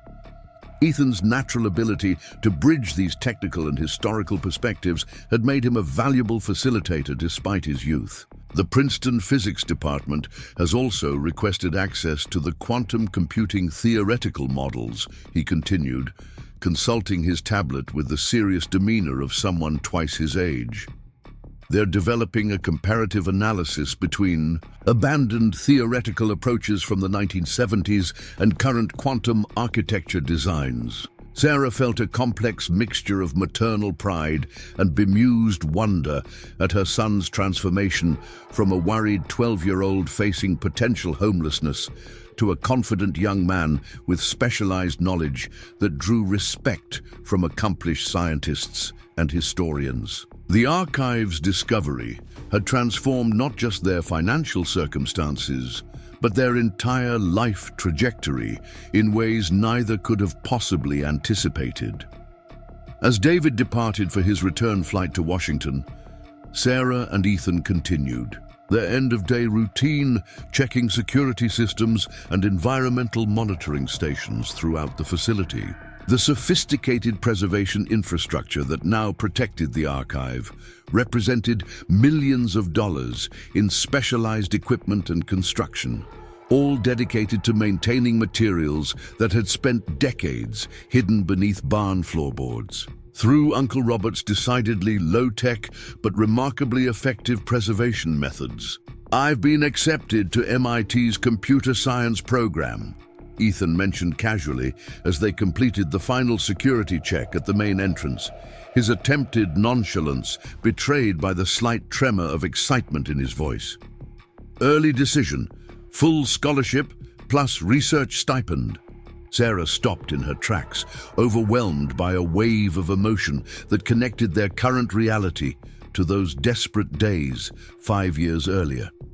The extraordinary academic achievement would have seemed impossible during those dark weeks of impending foreclosure when simply maintaining stable housing had consumed all their resources and attention. "Ethan, that's incredible," she managed, pulling him into a hug that he accepted with the typical teenage mixture of embarrassment and secret pleasure. "Your grandfather would have been so proud, and Uncle Robert too." Her son's academic achievements represented more than ordinary parental pride in educational accomplishment. They symbolized the profound transformational impact of that hidden room's discovery, Not merely financial salvation, but complete redirection of life trajectories and opportunities that would have remained completely inaccessible without the resources and connections the archive had provided. That evening, as they shared a celebratory dinner at the renovated farmhouse that served as both home and official director's residence, Sarah found herself reflecting on how completely their understanding of Uncle Robert had evolved over the past 5 years. What had once seemed like paranoid eccentricity had been revealed as dedicated service to historical preservation, maintaining crucial documentation that official channels had attempted to eliminate from the historical record. Through interviews with former colleagues and recently declassified administrative records, they had pieced together a more complete understanding of Robert Mitchell's role in the Documentation Preservation Initiative. Rather than the simple maintenance worker family stories had described, he had served as a critical component in an internal accountability system designed by government scientists concerned about potential historical erasure of controversial research programs. Do you ever wonder what would have happened if we hadn't found the hidden room when we did? Ethan asked as they finished dinner, the philosophical question revealing the thoughtful young man emerging from teenage development. If we'd lost the property before discovering what Uncle Robert had preserved. It was a question Sarah had contemplated many times over the years, the razor-thin margin between financial disaster and the extraordinary discovery that had transformed their lives. I think about the coincidence of timing almost every day. If we hadn't been desperate enough to clear out every storage area before foreclosure, if we hadn't moved that specific cabinet when we did. The contingent nature of historical discovery had become a professional interest for Sarah as she completed her academic credentials in historical preservation law. How many significant historical materials remained undiscovered in attics, basements, and storage units across the country? How many had been discarded by people unaware of their significance during property clearances, foreclosures, and estate liquidations? The Mitchell Archive had become a case study in how valuable historical documentation could remain hidden in plain sight for decades. The following morning brought another milestone in the archive's continued development. A team from the National Museum of American History arrived to begin planning a traveling exhibition featuring selected materials from the Mitchell collection. The exhibition, titled Classified History Preserved Perspectives from Undocumented Research, would bring carefully selected documents and contextual materials to museums across the country, extending the archive's educational reach far beyond visitors who could travel to the Pennsylvania facility. "We're particularly interested in the human story," explained the museum's chief curator as they toured the exhibition preparation area. Not just the technical achievements and research findings, but the ethical considerations, the individual, scientists' perspectives preserved in their personal notes, and of course, the remarkable preservation story itself. This focus on the human dimensions, rather than merely technical content, aligned perfectly with Sarah's vision for the archive's broader educational mission. While researchers naturally focused on technical documentation with contemporary applications, general audiences connected more deeply with the personal stories of scientists wrestling with the implications of their work, and preservation specialists like Uncle Robert, who had recognized the historical importance of maintaining complete records despite official destruction orders. "We'd like to include the original discovery narrative as part of the exhibition," the curator continued. "The story of how a foreclosure crisis led to one of the most significant historical discoveries of Cold War documentation provides a compelling entry point for visitors with limited prior knowledge of the subject matter." Sarah had become comfortable with her family's story serving as the human interest element that made complex historical material more accessible to general audiences. The dramatic narrative of impending financial disaster, transformed by hidden historical materials, created an engaging framework that drew visitors into deeper consideration of the historical implications beyond the initial discovery story. As the museum team continued their facility tour, Sarah received notification of another significant development. The university consortium that provided academic oversight for the archive's research functions had approved funding for a comprehensive digitization initiative that would create secure electronic access to selected materials for qualified researchers who couldn't travel to the physical location. This digital expansion represented the next evolution of the archive's mission, transforming from a physical repository that required in-person visitation to a hybrid resource that could support remote research while maintaining appropriate security protocols for historically sensitive materials. The technological infrastructure would require significant investment, but would exponentially increase the archive's research accessibility and scholarly impact. Dr. Wilson joined Sarah in her office to discuss implementation details for the digitization project. Despite his nominal retirement, the historian maintained active involvement in the archive's development, his unique knowledge of the Documentation Preservation Initiative providing crucial context for understanding the material's organization and significance. This digital expansion was always part of your uncle's vision, though the technology available to him was considerably more limited, Wilson noted as they reviewed the implementation proposal. His journals from the 1980s mentioned creating microfiche backups that could be broadly distributed if necessary to prevent complete information loss. This revelation aligned with recent discoveries about Uncle Robert's forward-thinking preservation approaches. Despite working with pre-digital technology, he had implemented sophisticated preservation strategies that anticipated eventual public access and distribution rather than merely secure storage. His preservation philosophy had clearly extended beyond simple protection to include eventual public historical understanding. The quantum computing theoretical materials will be prioritized for the first digitization phase, Wilson continued, reviewing the project timeline.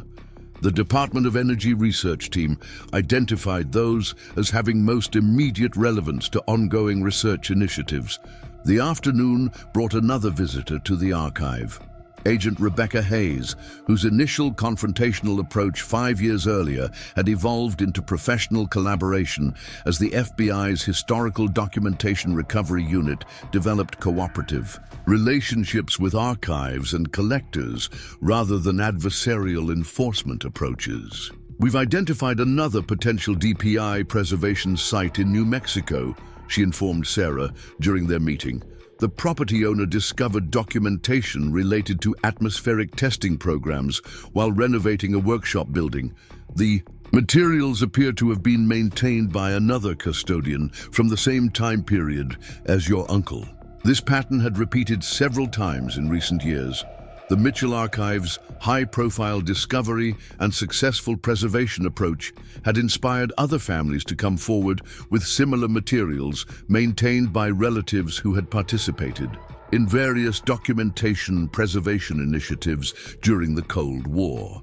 Rather than fear legal consequences, these families now recognize the potential historical significance and compensation opportunities available through proper channels. "We'd like to bring them here to meet with you," Hayes continued. "Your perspective as someone who navigated the initial discovery and preservation process would be invaluable in helping them understand their options and responsibilities." Sarah readily agreed to this mentorship role, having developed a standard guidance approach for families facing similar situations. The Mitchell Archive had established procedural templates for authentication, preservation, and compensation determination that had subsequently been adopted as standard protocols by relevant government agencies. streamlining what had once been an uncertain and potentially intimidating process. That evening, a small celebration dinner marked both Ethan's MIT acceptance and the archive's latest expansion approvals. Mike and his family joined them, his construction company having evolved alongside the archive's development to specialize in historical preservation construction for government facilities. The property that had once represented financial obligation and family burden had ultimately created opportunity ripples that extended throughout their extended family and local community. "Sometimes I still can't believe how different things turned out from what we expected," Mike observed, as they enjoyed dinner on the patio overlooking the illuminated archive complex. "When I first saw that hidden room, I was just hoping we might find enough valuable items to delay the foreclosure by a few months." Sarah nodded, sharing her brother's continued amazement at their transformed circumstances. "I remember calculating how many antique farm implements we'd need to sell just to make the minimum payment. The idea that Uncle Robert's junk would create all this would have seemed completely impossible." As the evening concluded and family members departed, Sarah took a solitary walk through the original barn that had started everything. The hidden entrance to the underground room remained in its original location, though now professionally preserved as a historical exhibit rather than active storage. The space that had once held government documents in basic metal shelving now served as an orientation theater where visitors began their archive experience by learning about Robert Mitchell's preservation efforts and the accidental discovery that had brought his work to light. The workshop where they had found the hidden floor panel had been meticulously preserved, exactly as Uncle Robert had maintained it.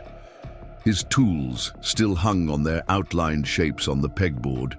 His workbenches remained organized with his repair. Projects and the wall map with its coded markings had been professionally conserved behind museum-quality glass. These everyday elements of his life now provided crucial context for understanding how an ordinary maintenance worker had performed extraordinary historical preservation service without recognition or acknowledgement. As Sarah completed her evening routine and prepared for the next day's activities, she paused at the framed foreclosure notice that hung in her office. The document that had once represented financial failure and potential homelessness now preserved as the catalyst that had revealed her uncle's hidden legacy. The financial crisis that had seemed so devastating had actually been the essential trigger required to discover what lay beneath those workshop floorboards.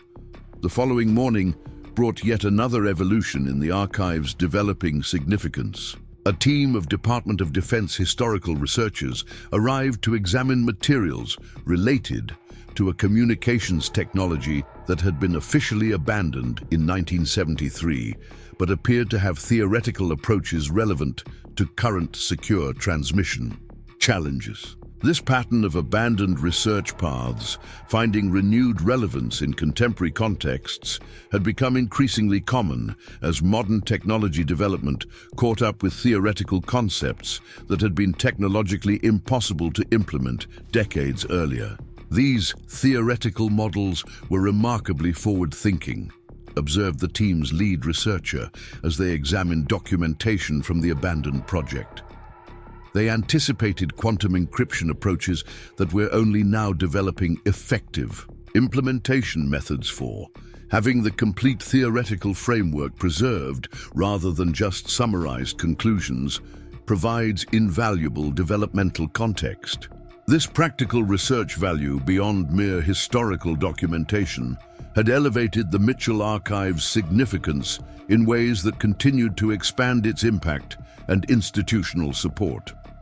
What had begun as historically interesting materials had proven to contain directly applicable scientific and technical value for contemporary research initiatives, creating partnerships with scientific institutions beyond traditional historical archives. As Sarah guided the research team through relevant materials, Ethan was conducting another public tour, his engaging presentation style making complex Cold War history accessible to general visitors. His personal connection to the discovery story, combined with his impressive technical knowledge, created a unique narrative that consistently received enthusiastic visitor feedback. Your son has a remarkable ability to translate between technical specificity and general understanding, noted Dr. Martinez, who had returned with the museum exhibition planning team. We'd like to record some of his presentations for inclusion in the traveling exhibition's multimedia components.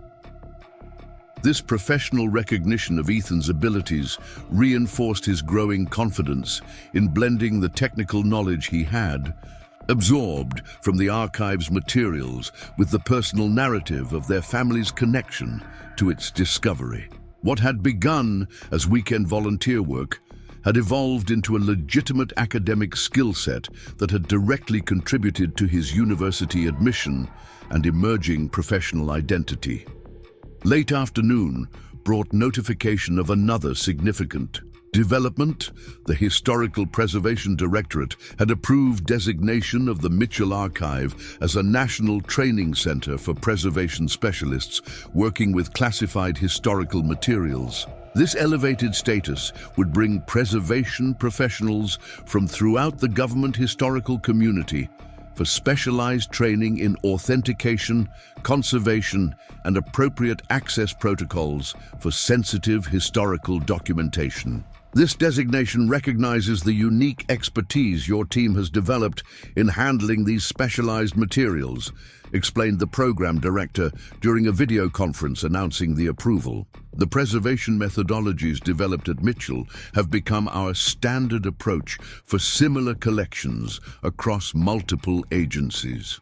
This professional recognition extended far beyond the initial financial compensation that had resolved Sarah's foreclosure crisis. The archive had evolved from emergency preservation of potentially valuable materials to a nationally recognized center of excellence that established best practices for an entire specialized field of historical preservation.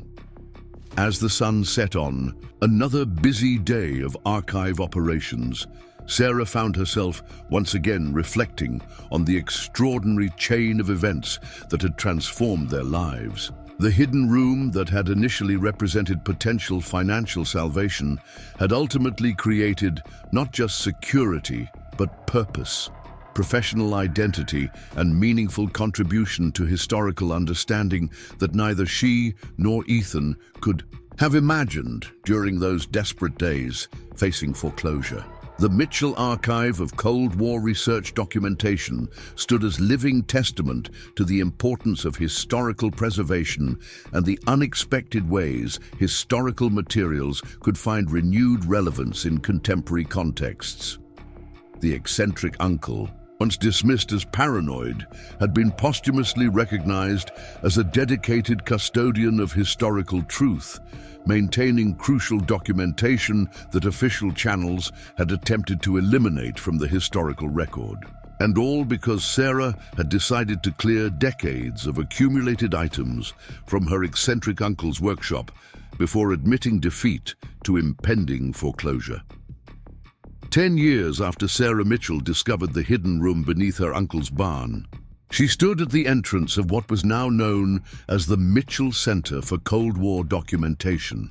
The weathered barn had been beautifully restored, its historical character preserved while housing a modern research facility that attracted historians and scientists from across the country.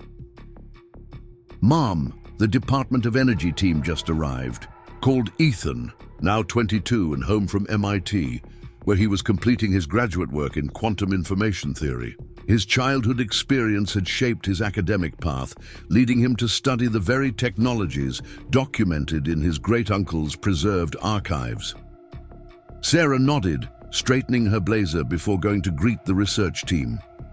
Her life had transformed completely from those desperate days facing foreclosure. The initial National Archives compensation had not only saved the property, but provided the foundation for what had become her life's purpose, preserving and sharing the historical documentation her uncle had protected for decades. The Mitchell Center had expanded beyond the original underground room to include a research library, conservation laboratory, and exhibition space, where visitors could learn about the documentation preservation initiative that Uncle Robert had served so faithfully. What had begun as a desperate search for anything valuable enough to delay foreclosure had evolved into a nationally recognized historical preservation site. Director Mitchell, thank you for accommodating our research team on such short notice, greeted Dr. Harris, the Energy Department's lead scientist. The quantum computation theoretical models in your archive may help us solve a persistent challenge in our current development program. This pattern had repeated throughout the decade, contemporary scientists discovering that research paths abandoned in the 1970s contained valuable approaches that had been ahead of their time. Materials that had initially seemed merely historically interesting had proven directly applicable to modern technological challenges, creating scientific value that transcended their historical significance. We're always pleased to support active research, Sarah replied, leading them toward the research center.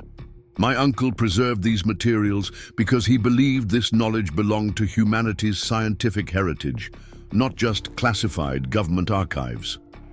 The center employed 12 full-time staff, archivists, conservators, and research coordinators who maintained the growing collection and facilitated access for qualified researchers. Additional preservation sites had been discovered across the country after the Mitchell Archive made headlines, creating a network of previously hidden documentation that was gradually filling gaps in the historical record of Cold War scientific development.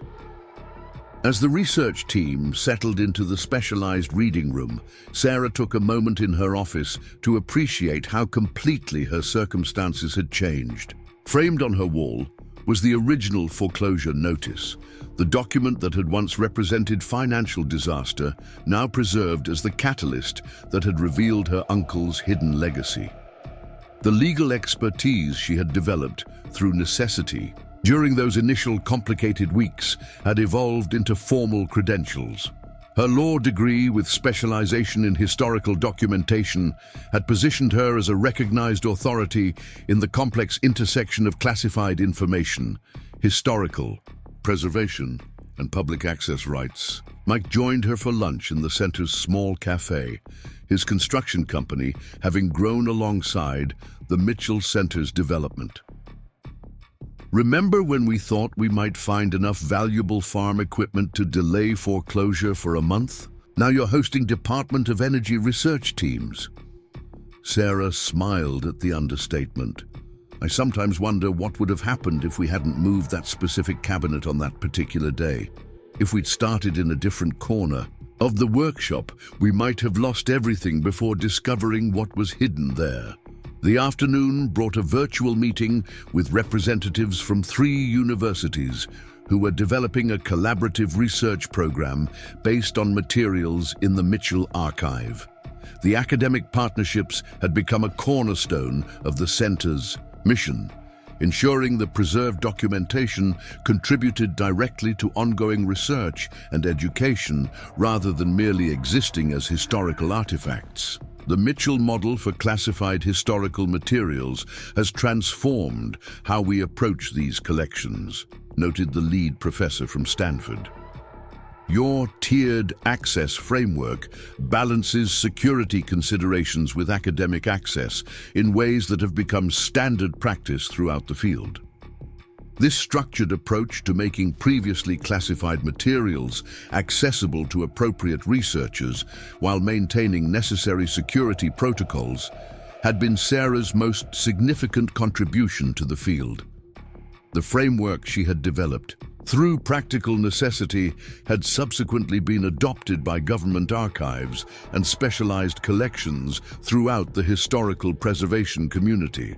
After the meeting, Sarah walked through the exhibition area where visitors were learning about the documentation preservation initiative that had maintained these crucial historical materials when official channels had attempted to remove them from the record. The personal story of their discovery had proven an effective entry point for helping general audiences connect with the complex history of classified research programs. "Is it true you found all this while trying to avoid foreclosure?" asked a visitor, recognizing Sarah from the orientation video.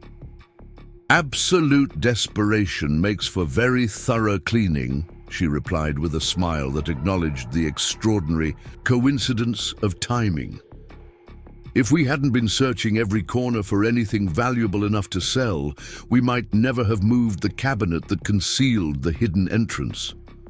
The visitor center included a recreation of Uncle Robert's workshop, preserved exactly as they had found it, with the hidden floor panel now configured for educational demonstrations. School groups particularly enjoyed the secret passage aspect of the discovery story, which provided an engaging introduction to the more complex historical material preserved in the archive. As evening approached, Sarah completed her daily inspection of the preservation systems that maintained the growing collection. The sophisticated climate control equipment and security systems represented millions of dollars in specialized infrastructure, a stark contrast to the basic but remarkably effective preservation methods Uncle Robert had implemented decades earlier. The Mitchell Center had received formal designation as a National Historical Preservation Site 5 years earlier, ensuring permanent protection and operational funding that would maintain the collection regardless of future economic circumstances. The designation had come with posthumous recognition for Robert Mitchell, acknowledging his decades of unrecognized service to historical preservation. Ethan was waiting at the farmhouse when Sarah completed her workday. The original home had been carefully restored, balancing historical character with modern comfort as their primary residence. His summer break from MIT provided valuable time together before he returned to complete his doctoral research. The quantum error correction approach in the 1976 documents might actually solve the coherence problem I've been working on, he explained over dinner, his enthusiasm for connecting his great-uncle's preserved materials to cutting-edge research evident in his animated explanation. This direct lineage between preserved historical materials and contemporary innovation represented the archive's most profound impact. Research abandoned due to technological limitations or shifting government priorities had found renewed relevance as technology advanced and new challenges emerged that made previously impractical approaches newly viable. Later that evening, Sarah took a quiet moment at the memorial garden dedicated to Uncle Robert, where a simple stone marker acknowledged his decades of unrecognized service to historical preservation. The eccentric relative, once dismissed as paranoid for his conspiracy theories, had been posthumously recognized as a dedicated custodian of historical truth. The Presidential Historical Preservation Medal, awarded 5 years after their discovery, had officially acknowledged what Sarah had come to understand through piecing together her uncle's story: that Robert Mitchell had been performing an officially sanctioned preservation function, maintaining crucial documentation that official channels had attempted to eliminate from the historical record. As she prepared for the next day's activities, Sarah passed through the original barn where everything had begun. The hidden entrance to the underground room remained in its original location, though now professionally preserved as a historical exhibit rather than active storage. The space that had once represented desperate financial hope now symbolized a legacy of preservation that had transformed not just their lives, but historical understanding itself. The foreclosure crisis that had seemed so devastating had actually been the essential catalyst required to discover what lay beneath those workshop floorboards. Without the desperate need to examine every potential item of value, they might never have moved the specific cabinet that concealed the hidden entrance, and Uncle Robert's preservation efforts might have remained undiscovered for decades more, or been lost entirely during eventual property liquidation. All because Sarah had decided to clear decades of accumulated items from her eccentric uncle's workshop before admitting defeat to impending foreclosure. Up next, you've got two more standout stories right on your screen. If this one hit the mark, you won't want to pass these up. Just click and check them out.